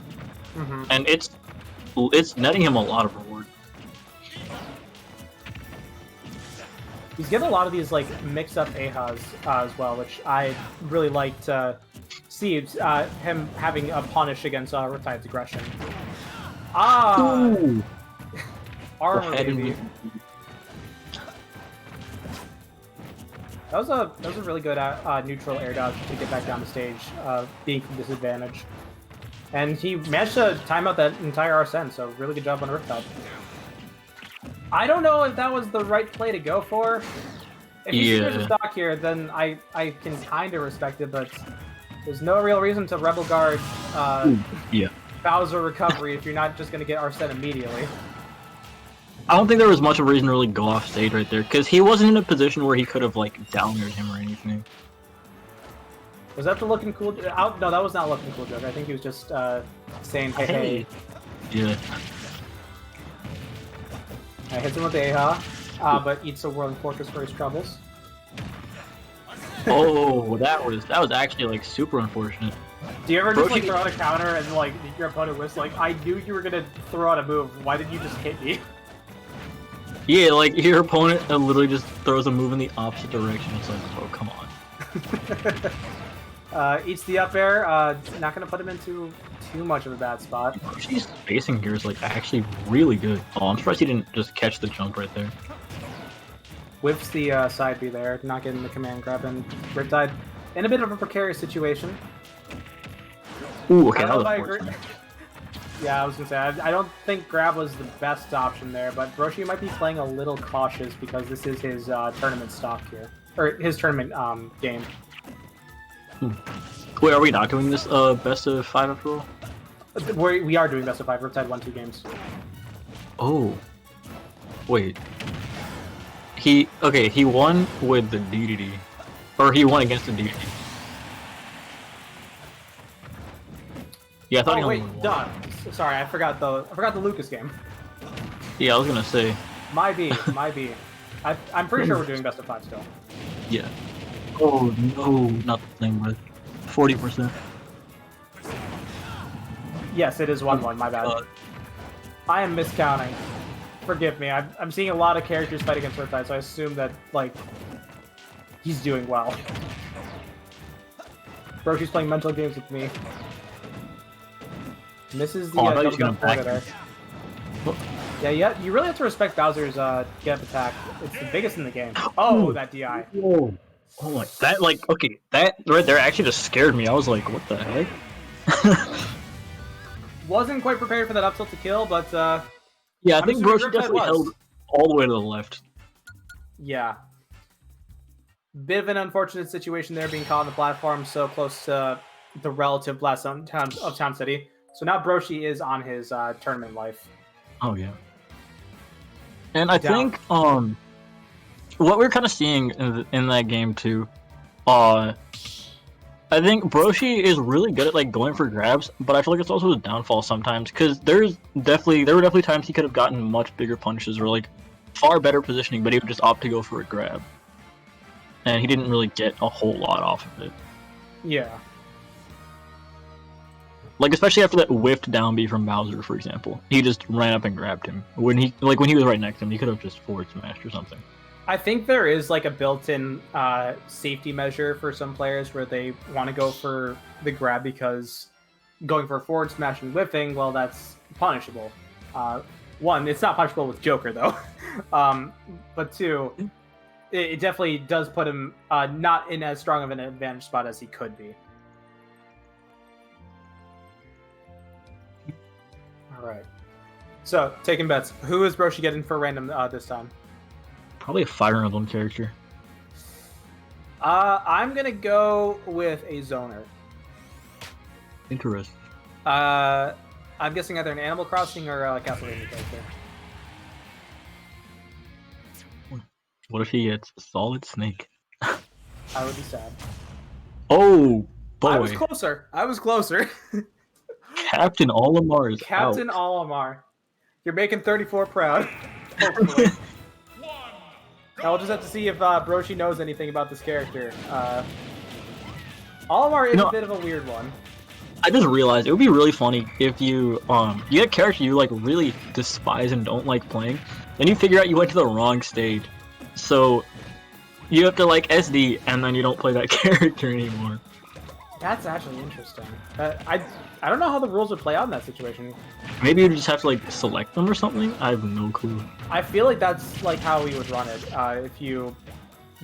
If you are locked into a character, but you're playing random, that could very well just be a situation where like sorry if that's luck, you got the character, you have to play them now. Broshi actually doing a pretty fine job so far. Yeah, I actually think if Broshi can win this game, like that would. Oh, purple back air taking the stock from center stage. Not bad, if I do say so myself. the Broshi Olimar kind of doing some work. I can't even lie. The stall in the air on the Bowser bomb because he's sitting on the Pikmin. That's crazy. Yeah, I was watching I was watching Shell Shock the other day, and Robin's Levin Nair basically had like a whole second of hit lag because it hit a Pikmin. And, it's definitely interesting just seeing the interactions these little guys can cause. Ooh. Does Bowser Nair not do very much against Pikmin? Because I feel like he didn't get them off as fast as he could. Bowser's Nair is an interesting move. Yeah, I've It's seen the hitbox of that. It's like 4 small circles that cover each of his limbs. Yeah. Saibi will take that stock though, but he's at a really big disadvantage against Olimar, which is going to be a bit hard to catch up from. But this is Bowser. He has the capacity to take really early stocks if he just gets in.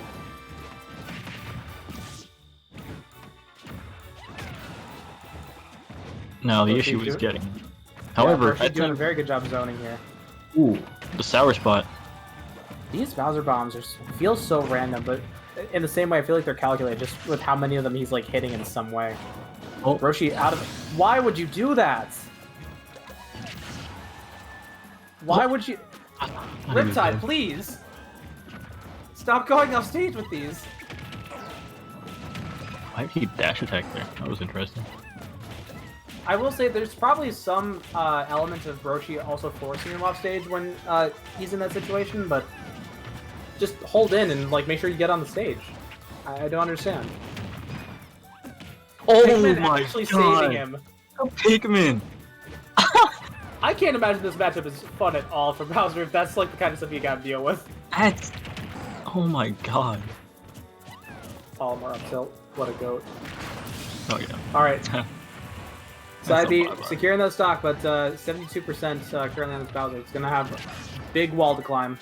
Bowser can definitely just explode Olimar with a couple of the right hits, but...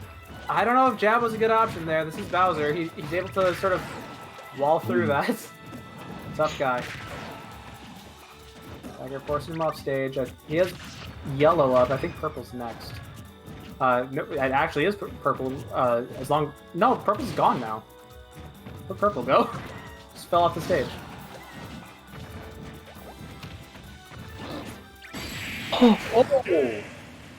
Oh, that was such Oh a my good roll God. to avoid both hits of down smash. That was Yep like- smash. that was definitely like a 200 IQ roll right there. Because if he had done neutral get up attack, or roll to the left, he would have just gotten like smashed. Yeah. Even if And he like honestly, rolled like- too early, he would have gotten hit by the first hit of down smash. That was just perfect timing from Broshi. I would not have been surprised if that ended up killing him too. That was Yeah. like, no. I don't know if that was just like a panic roll in, or just like like not even just a panic roll in, or just an intentional roll, because that was. Yeah, that was absolutely crazy. We got a game 5 situation on our hands now. Oh boy. Now Broshi was able to take that with the Olimar, which is actually kind of surprising, I'm not gonna lie. I think Broshi's a good player, but not anyone can play Olimar. Olimar is a very, I want to say specific character. Not Oh, a lot of people can pick him up and be like, yeah, I got this. Yeah, no one's like, oh yeah, I have an Olimar. Like, no, You don't just randomly have a pocket Olimar. It's not something that you just sort of like whip out of your walls like, oh yeah, I got this. But I mean, Broshi living to see another day. Yeah. One more game separates either of these players from 34 in the grand finals.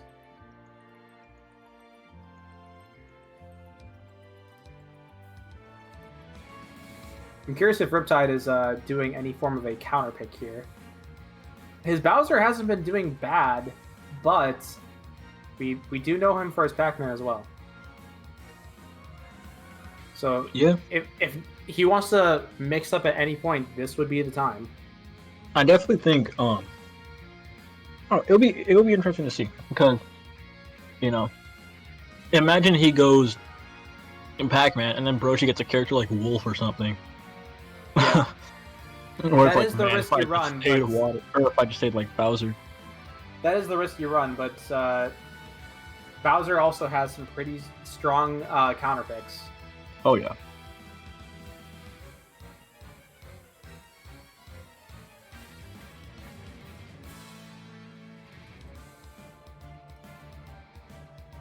Roshi's Oh. saying hoping for Sonic or Cloud. I believe that he could get one of those two characters. He said, "I'm getting Dr. Mario." Hey, bro, you just gotta believe. I'm personally hoping to see the Broshi Sonic, honestly. I don't see enough Sonic in my life. Yeah, I think Broshi Sonic is also one of the few that like makes the character look really cool. Mm-hmm. Sonic in general is quite an I love how overhated like 4 character. people are picking up Sonic in Central or in North Sun. I mean, that character is broken, and he's Yeah. like actually kind of fun. Yeah, for real. Sonic is super fun. Like, it's got a lot of cool shit to him. Oh yeah. Somebody's gonna like clip this and be like, these motherfuckers are talking about Sonic being cool. What the fuck is this garbage? I don't care what the fuck y'all say, bro. Sonic is sick. Sonic is sick. I agree. He probably has the most swag in this whole game. I mean, okay, I'm talking about swag though. Like aesthetically, he's actually one of the sickest characters in the game. Hmm. But even gameplay, like I enjoy watching good Sonic players. Because I feel like when people talk about Sonic, they just think about, oh, I'm gonna spin dash from one side of the stage to the left, and literally like never do anything. I'm gonna hit you like one time and never interact. Yeah, But like no, like they play a lot of like baiting and mix-up games, and like that character's advantage state is like super cracked. oh yeah, for sure. Not every Sonic game is late versus Wrath. Like Oh yeah. Sonic has some unique and interesting advantage options. Also, did you say Lade versus Wrath? Do you remember that set? There was a clip like a while ago where Wrath had the Pac-Man bell, and like they just sort of stood in place watching each other. Pac-Man sort of like trying to charge a fruit on the Town City platform. This was like I think this was a Black Plague commentary. They were just like, "Oh, we got the Pac-Man. We got the Pac-Man." Oh boy. All right. Okay, for whatever reason, when you said Ice Pac-Man, I was thinking of Wrath versus T, but also No. wow, the Broshi Ice Climbers. Remind me to send you Late versus Wrath later. It's a doozy. All right, so we got the Broshi Ice Climbers coming out against this Pac-Man. I think this is actually like a really favorable random outcome for Riptide, because Yeah. if he's able to separate the Ice Climbers at all and kill Nana, there's nothing that Broshi can really do that can deal with Pac-Man just sort of turtling. But this does require Riptide to not be in disadvantage for about 5 seconds, which he hasn't really been able to accomplish yet. Oh! What the? Oh my lord! Oh, He what the hell? he reversed it on one situation, and Ice Climbers just died. What the hell? Didn't they try to fix Nana in this last patch? Yeah, I know. I read somewhere someone said Nana has the IQ of a walnut, and honestly, I agree. That's straight facts, yo. Alright. See, what do Ice Climbers even like do in this situation? If you're running away from them, Yeah. like it was a lot better when Broshi had like a percent lead, but now that's yeah. that's Oh dead. my That's just God. straight up dead. What do you do? What do you do against That- this? Oh lord, Broshi. He did get that back. Not dead yet. I'm telling you, if he had Nana, that would have been dead. Yeah, this is looking like a wrap, honestly. Yeah, this is looking really rough. Sopo for is Broshi. the worst character in the entire game. Like, I it's don't not know even- if I agree with that, but like, Sopo's pretty bad.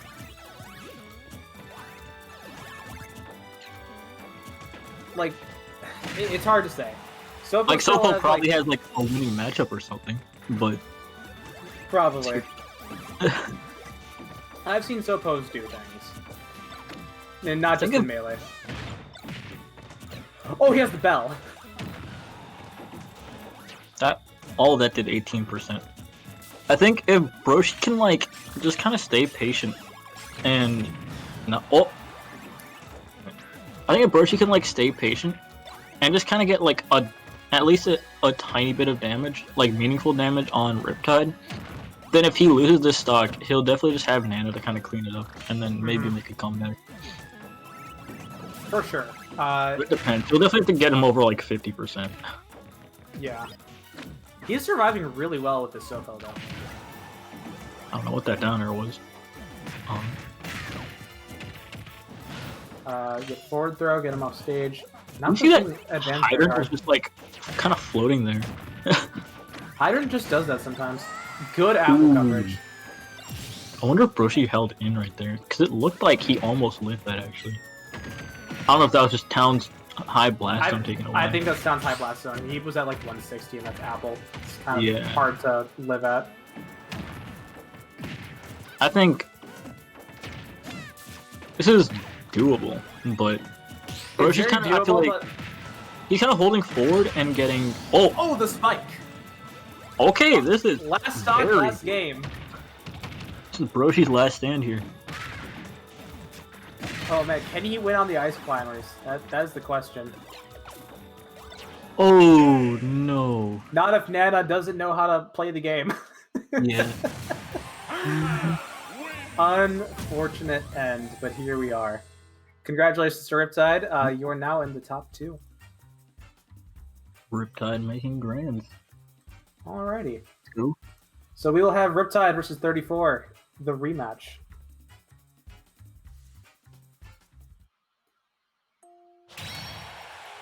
It'll be interesting to definitely see the adaptations that Riptide has made from their first set, if he has made any. Mm-hmm. He got stomped by that Olimar pretty hard. Oh yeah, that was kind of brutal. Yeah, I think honestly it'd be a good idea to pull out the Joker, because it felt like he didn't know what to do with Pac-Man against 34 at all. Yeah. It's definitely. Which, to be fair, I also don't know what I would do as Pac-Man against Olimar. I don't want to say that's a niche matchup necessarily. Both are really good characters, but Yeah. It's a matchup that has a lot of moving parts to it and a lot of interactions that you're not going to see on a regular basis. It's definitely something. Olimar in general is just such a weird character to kind of get a hold of. Mm-hmm. I've played against 34 a good amount, and I've played against Cyber, the Olimar from Chicago, and I still don't really understand how this character works sometimes. Yeah, Olimar is a bit of a weird one. Yeah. I think we're waiting for Bracket to update a little bit to make sure that we can get 34 and Riptide in the same queue. Sounds good. Because since we made loser semis into a best of 5, it made our whole bracket a little wonky. Hmm.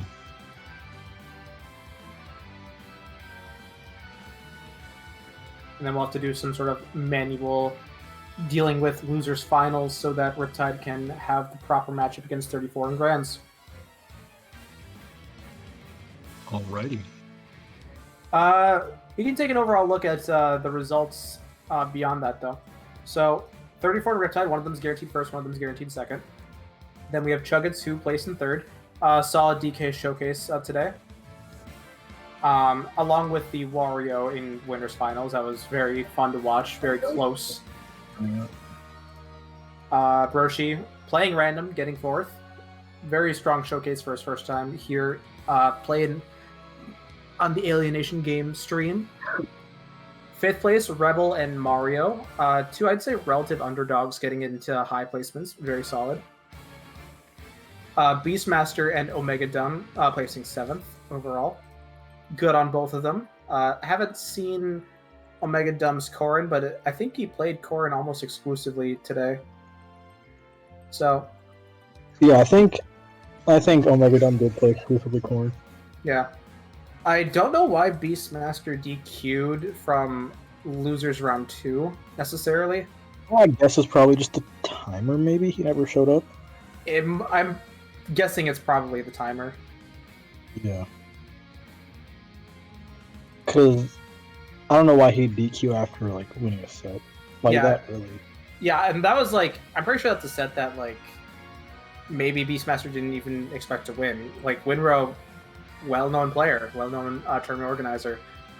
Being able to take a set off him is pretty good. Oh, yeah. That's definitely an accomplishment. And then we have Datme, Winrow, Asher, and Radfink in 9th place today. I think a good showcase from all of our players today, all things considered. Winrow and Radfink both got a win at least. Asher showed off his Roy and got a win against Winrow. So I'm excited to see if Asher continues to go down the Roy route. I like what I saw from him. Asher lost to Winrow. I said he got a game off Winrow. Oh, okay. I thought you said he Not got a the win. Yeah, that's what I meant. And then Datme was trying out new characters today with the Sonic and the Palutena. So even among the players who didn't necessarily get top 8, we saw a lot of innovation and a lot of change, which I'm always excited to see. And to varying levels of success. So, just gonna double check on brackets. See, all right, we have 34 and Riptide in the Grand queue, so we should be getting them both in here relatively soon. Alright, it should be interesting. Yeah. I'm not gonna lie, as lame as like people try to make Olimar out to be, I think this character is pretty interesting at times. There's like just kind of a weird stigma around him. Mm-hmm. I definitely think people looked at old Olimar and thought he was either like toxic or lame, just like one of the two.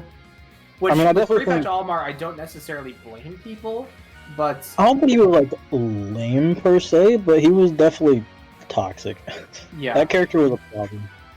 that character definitely was a problem. But like post nerfs Olimar is interesting, requires a lot of resource management and a lot of understanding of neutral, and I like what I've been seeing of the Olimars that we've had today with 34 and You know, with he's still like a super good character too. So it's not even like they gutted him or anything. yeah, he's still very playable. Oh yeah. I'd say Olimar and Pichu are roughly around the same point with like how they sort of fell from glory but are still very solid characters.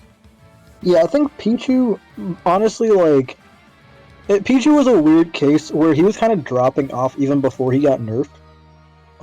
And now, you know, there's Pikachu who exists who's kind of just better than him. So people are like, oh, why would you ever play Pichu? But I definitely think that character's, like, still a very strong, like, upper high tier character. Alright, Riptide is now in the arena, and we have the Joker. Alright. Yeah, this is definitely an interesting pick. 34? I don't know what happened with 34 there. Probably Selection Speed. Oh, Uh, you want Mega Man. So I'm guessing he locked Mega Man, but forgot that Olimar was his default from last time he played Oh, yeah. on some Wi-Fi game. So I think he finished on Olimar against Chuggets. Yeah. Yeah. All right.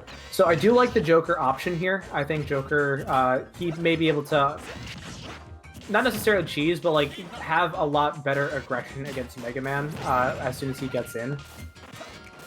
If nothing else, Arsene is going to be like a big factor for Riptide to bring back games if he's down against 34.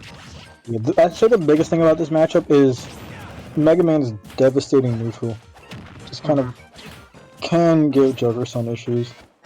Yeah, we're already seeing it with 34 just not really wanting to hold forward, just sitting back, throwing projectiles, and waiting for Joker to try to overextend, essentially. And, you know, he kind of doesn't really have to commit, is the thing. Ooh. I think Riptide definitely wants to take use of Makarakarn to reflect some of the problem projectiles that 34 is throwing at him, but 34 is going to be able to throw out so much. I don't know if Makarakarn's going to be able to save him necessarily.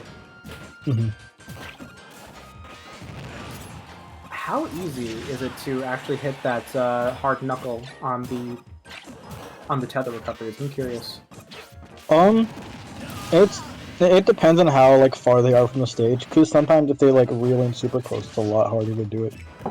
But I think like it's definitely still a worthwhile option because like you don't lose anything by going for that. That's very fair. This neutral game just looks so hard to penetrate. Yeah, it's like I think at this point, because Riptide's kind of holding forward and like struggling to hit him a lot. But I think what you mainly want to do, especially against a character like Mega Man, is like you're not really gonna win neutral that often. Like you're not gonna be beating him in neutral consistently. So you want like what you more so want to do is just get your hits in if he makes a mistake and push your advantage on him as far as possible. Yeah, I generally agree with that. And to that extent, I think Riptide just needs to play a bit more patient, a bit more understand that he is losing almost all of these exchanges right now. And yeah, and I think a big thing right now is like he's trying to punish like everything that 34 is doing. oh no, that wasn't a regrab? That was just a 2-firm, I think, or Yeah, before he grabbed ledge. Well, no, I think he was at super high percent, so it just caught him at the end of his invincibility. I don't think he had invincibility during any of that. Oh, that's definitely weird. I could have sworn that wasn't a regrab, but Alright. But yeah, this is looking really rough. Yeah, I want to like show anything that Riptide can do to sort of bring this back, but in a similar way to he looked lost against Olimar, he's looking similarly lost against this Mega Man. And down throw? No, not just yet. Mega Man's a heavy boy. Yeah, Mega Man is very heavy. Tries to get some Rebels gauge filled here, but that's still percent he's going to end up taking just from trying to fill up his Arsene meter. Backer will take the stock, but currently feeling a little too little too late. Yeah, I think at this point, Riptide mainly just wants to play for the download. Mm-hmm. We are seeing 34 push the aggression a bit more currently, as opposed to at the start of the game where he was just sitting back throwing projectiles. So I think Riptide definitely wants to keep track of what aggression 34 is willing to throw out when he decides to go in with Mega Man. Yeah, it also feels like Riptide isn't really getting too many meaningful openings. Like he's hitting him sometimes, but ooh. Oh, all right. So what happened there? He passed the crash bomb back onto Mega Man, and I think that ate a jump. Yeah, So- he did jump, and he was at such a low percent that it like didn't give him any vertical distance. Mm-hmm. So this is closer to a game now. This is still Joker at 153, and any good Mega Man move should be able to take it. But this is doable. This is suddenly doable. Yeah. And 34 is doing that. Yep. The scoop. Yeah, 34 is doing the thing a lot of Mega Mans like to do, where so a lot of Mega Man players when they're off stage they do this thing where like they up B without using their jump, and they try to double jump a downer. And that's been like working out a lot for him. But I'm interested to see if like Riptide is gonna start trying to catch that more. Cause it's not really the same as like catching a jump from a jump in disadvantage, Mhm. but it's just kind of covering his recovery option. All So right. if you see like Mega Man go above stage without, or like if you see Mega Man go above ledge with his up B, then you know he's gonna double jump. Yeah. I think, honestly, the Joker pick can work. He was pulling it back towards the end there. I don't know how much that was 34 resting a little too easy on his lead, but it did show that Riptide's Joker is capable of making these comebacks. It's just a matter of piecing all the small little chips together into one big stock.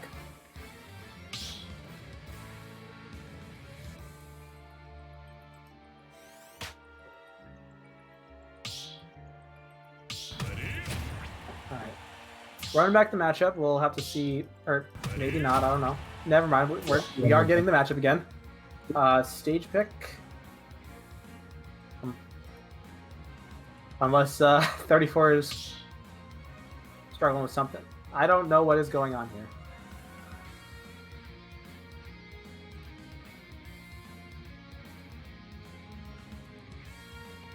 I'm guessing 34's, or not 34, Riptide's connection just sort of died on him.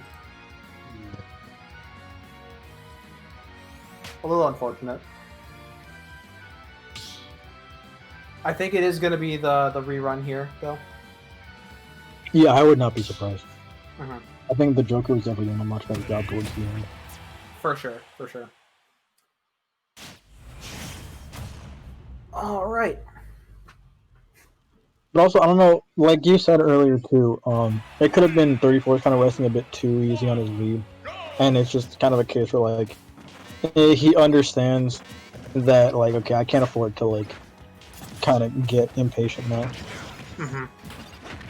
All right, so we're seeing Pokemon Stadium 2 here. I'm guessing that small stages were relatively banned because 34 was able to sort of run away the entirety of the early game for Game 1. So having an even bigger stage, despite it relatively being neutral, I think favors 34's playstyle. But Yeah, I think it just kind of favored the character like Mega Man in general too. mhm. But that being said, Riptide's doing a really good job of getting in on 34 in this game, amassing a bit of a lead. Doing his Tetrakarn a little early there, getting hit by the Crash Bomb. But the Makarakarn coming in clutch, taking that first stock off of 34. Okay. This is looking a lot better from Riptide. I think he has a bit of an understanding of how he wants to approach 34 now. Misses the grab on the neutral tech and eats a up tilt for his treble. I forgot what that move is called. I'm not calling it the Shoryuken. I'm not calling it that. It's not a Shoryuken.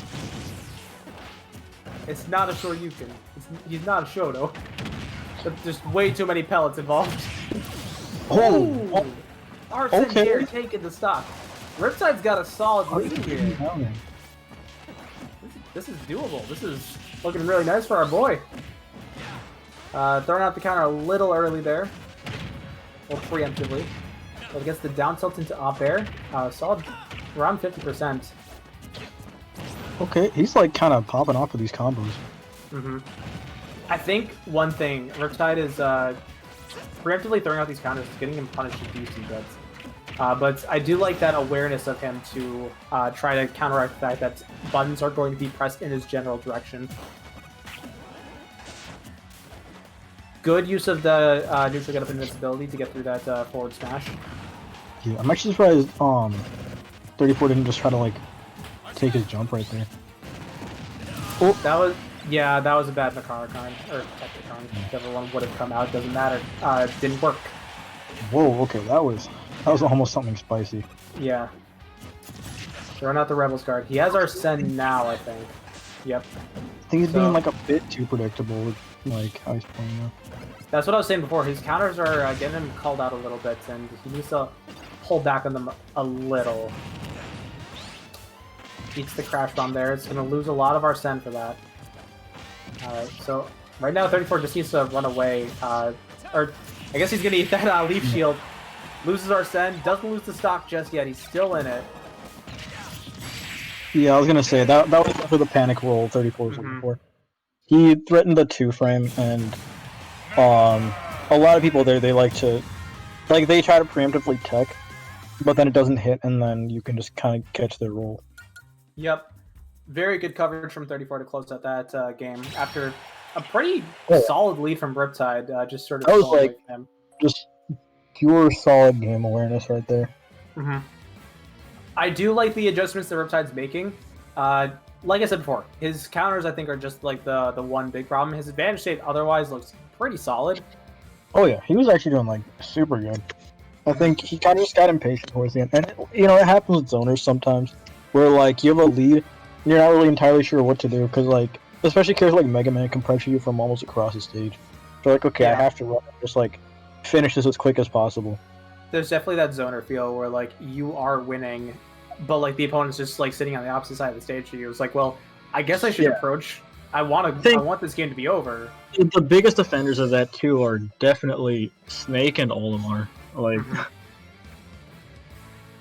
so I think if Riptide calms down, keeps his head clear, and does the same thing he does, like if he does the same thing that he did this game and just like holds a clear head and doesn't try to force interactions like he did on that last stock, he can definitely take this next game. oh yeah.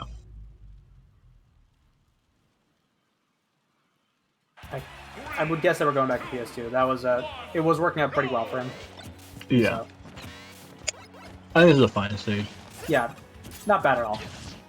I thought it was going to be better for Mega Man, but Riptide's proven that the extra space isn't doing him any trouble. Yeah. I think it's like part of what I'm thinking right now is like it is definitely still like better for Mega Man, but Riptide, he had some of he definitely made some good adaptations that last game. I think he kind of just watched the same environment to play around. Yeah.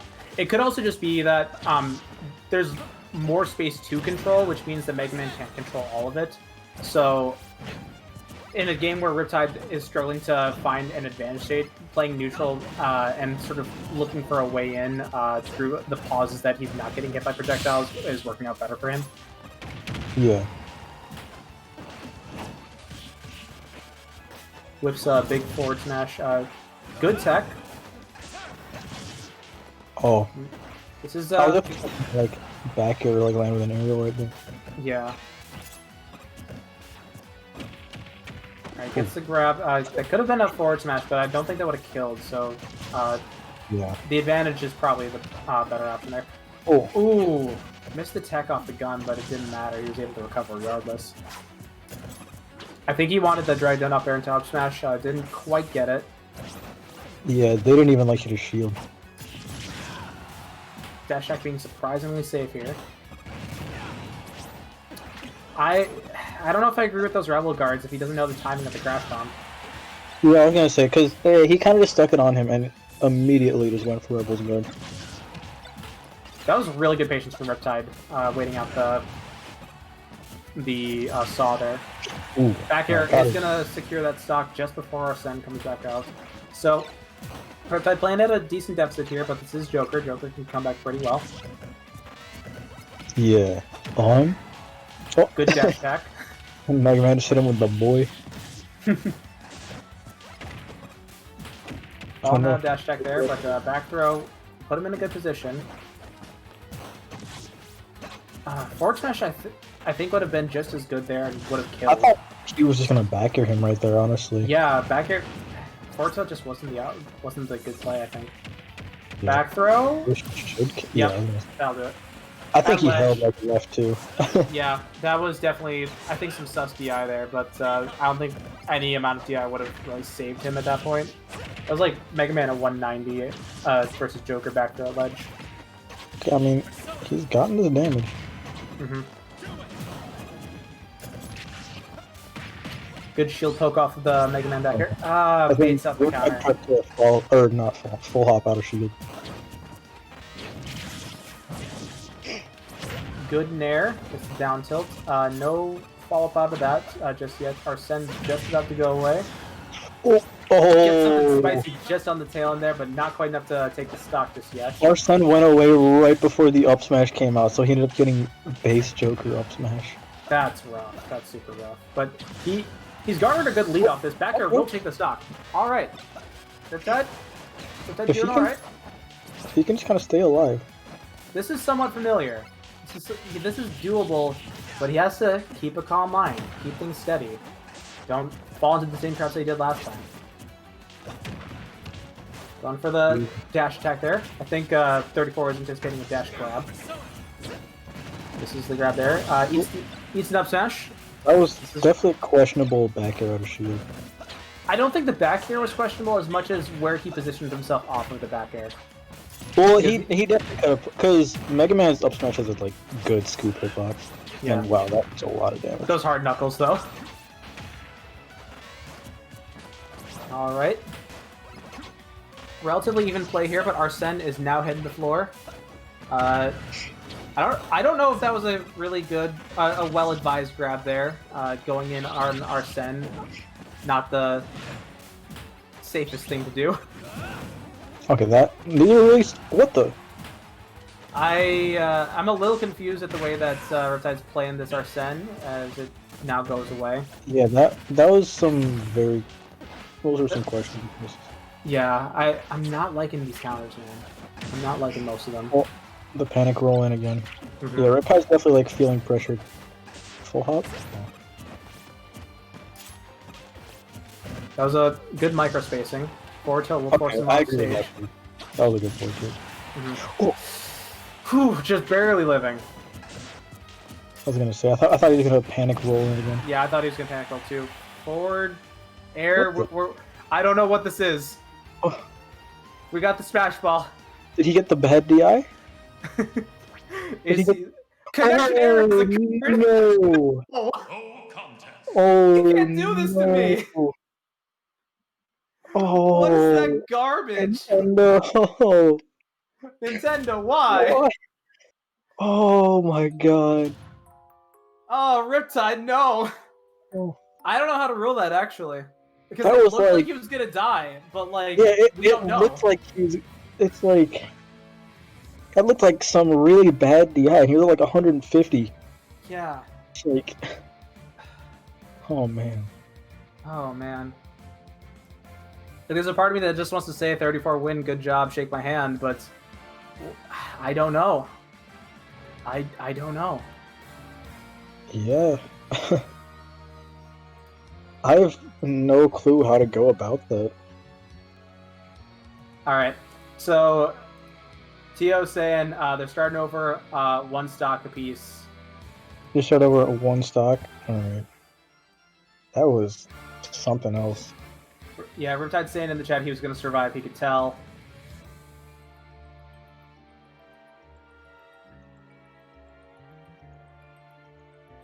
All right. About this.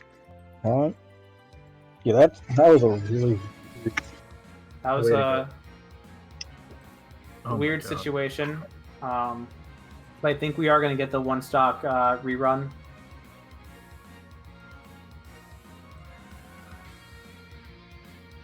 Asher wants to look it over. I don't know how best we can. It's not like we have a booth where we can look at the plays like the NBA or NFL. And even Yeah. so, it's not like we can fully determine, because this is Smash. It's not like there's a hard coded point where somebody's gonna live, somebody's gonna die. There's a very real chance the Riptide could outlive that. Yeah, that was.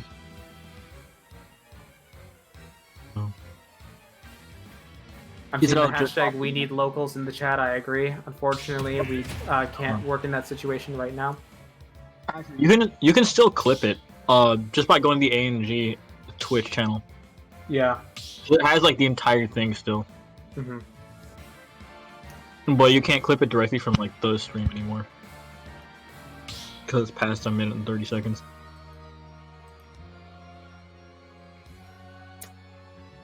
All right. Asher wants to join the VC. So,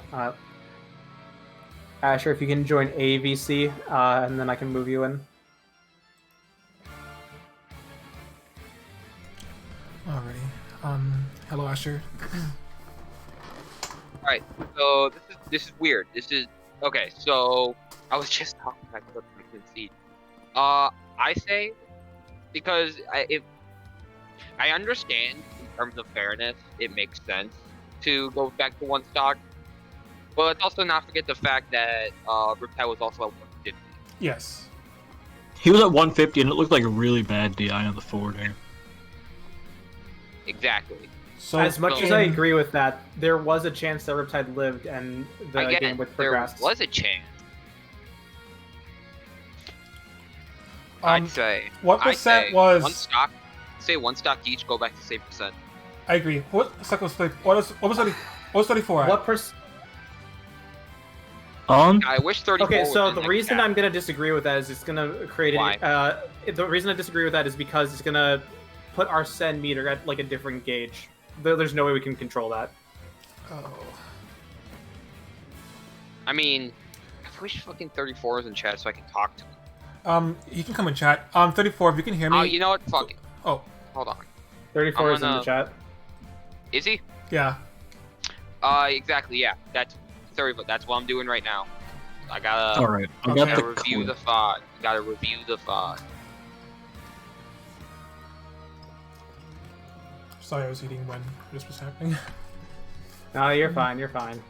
I don't think any of us Okay. expected. Okay, A I'm disconnect reviewing like the VOD. that. I'm gonna review the. I'm reviewing the VOD right now. That's Okay, what I would I say just- too. Okay, so from what it looks. All right, hold on. Okay, I'm looking looked like at he was it. out of- Altamar was at 100. This was from mid. Let me see if I can pick up the clip on stream. I put it in the text to voice channel. Oh, okay. Yeah, he is. Let me see if I can do this on stream. I don't know if I have this set up. Oh, thank you. So everyone else can see it.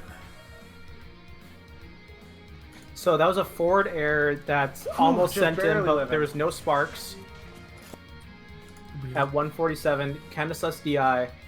But Okay, it ended. Mega Man or 34 was at 100%. Riptide was at 147. I would say his Orsimi was a quarter of the way there, and Can't control that though. I honestly just say stock rerun. I agree. With Yeah, you. I think that's the best we can It's do. it'd be the most like easy way of handling it as well. Like Give me I know an it idea. is. They're both relatively hit kill percent. Like I trying to like get them to the exact same percents that they were at before. It just is a waste of time. I know it seemed like. All right, do you guys think Riptide could have survived yesterday though? Genuinely, no. But I think the fair thing is go 1-1. Okay. 1 stock each. And if Riptide honestly, I genuinely think Riptide would have died. Yeah, I think he would have died too. Because we of don't the know 100%. placement. Yeah, and then also keep in mind is that he was still in like he was still like falling. He wasn't like doing an air dodge or anything at that point. He was still going off. Mm-hmm. That's why I think that that he would have died. But I'm not sure. That's the issue. That's the thing. We if- can't necessarily be sure. If Rage would have done its thing, I would have said yes, he died. But Well, that's the thing. Rages. As much as Rage is a thing, I'm pretty confident this was just Riptide's connection. Not like he's been hopping in and out just to like make sure that the Nintendo Wi-Fi doesn't get him, and still got him this time. yeah, okay. So I would just say stock rerun. I agree. All right. Fucking 34. I fucking hate that. But I know. I hate doing this too, fucking but hate I don't know that what so else to much. do to make it. Ugh. The worst part is choosing it Yeah, because there's only 2 engines I could choose. But I'm gonna go with 34. fine. You One- go to 100% with Mega Man. Riptide. No. No. Just stock rerun. Stock reset. Whole stack reset. Stock reset. Okay. Full stock Yeah, I reset. think at this point that's kind of just like going to be candid. Exactly. Full stock Okay. reset. He looked dead as fuck to me, but it's a way to make things fair. I don't know. Okay. Let's do Yeah, that. he Then. definitely looked dead, but like we don't 100% know. There could Exactly. have been that very slim chance, and we don't want to. And then 34, if you can hear me, if things like if it auto verifies, I'll just Yes. exactly one stock at 0. If it so 1-1 stock at 0. If it auto verifies and Riptide does win, then I'll just change it. It's not a big deal. Mm-hmm. Okay. All right, guys. Go ahead and do your thing. Riptide says he's rejoining, so He wants to make sure. Yeah, I Yeah. understand that. yeah. Wants to make sure it's all fine. So about that vaccine. About that, Alright. I fucking hate Nintendo Online. Me too. All right. no nice trash. All right, let's do this. Okay. 1-1. Okay. Alrighty. You mind if Imran and Hyatt? Yeah, I have the- Riptide, No, Riptide, don't be it's sorry, not- Riptide. It is not your It's not fault. your fault. Riptide, Again. you're fine. It's not your fault. Again, No, you're good, dude. keep in mind Yeah, it's no, Wi-Fi. don't worry about this. Again, Don't worry about there's this. no invitationals. There's no I have no power rankings for this. It's just because It's just for none of 20 us go insane. That's what There we of us go. go insane from pandemic. So 1-1 stock reset.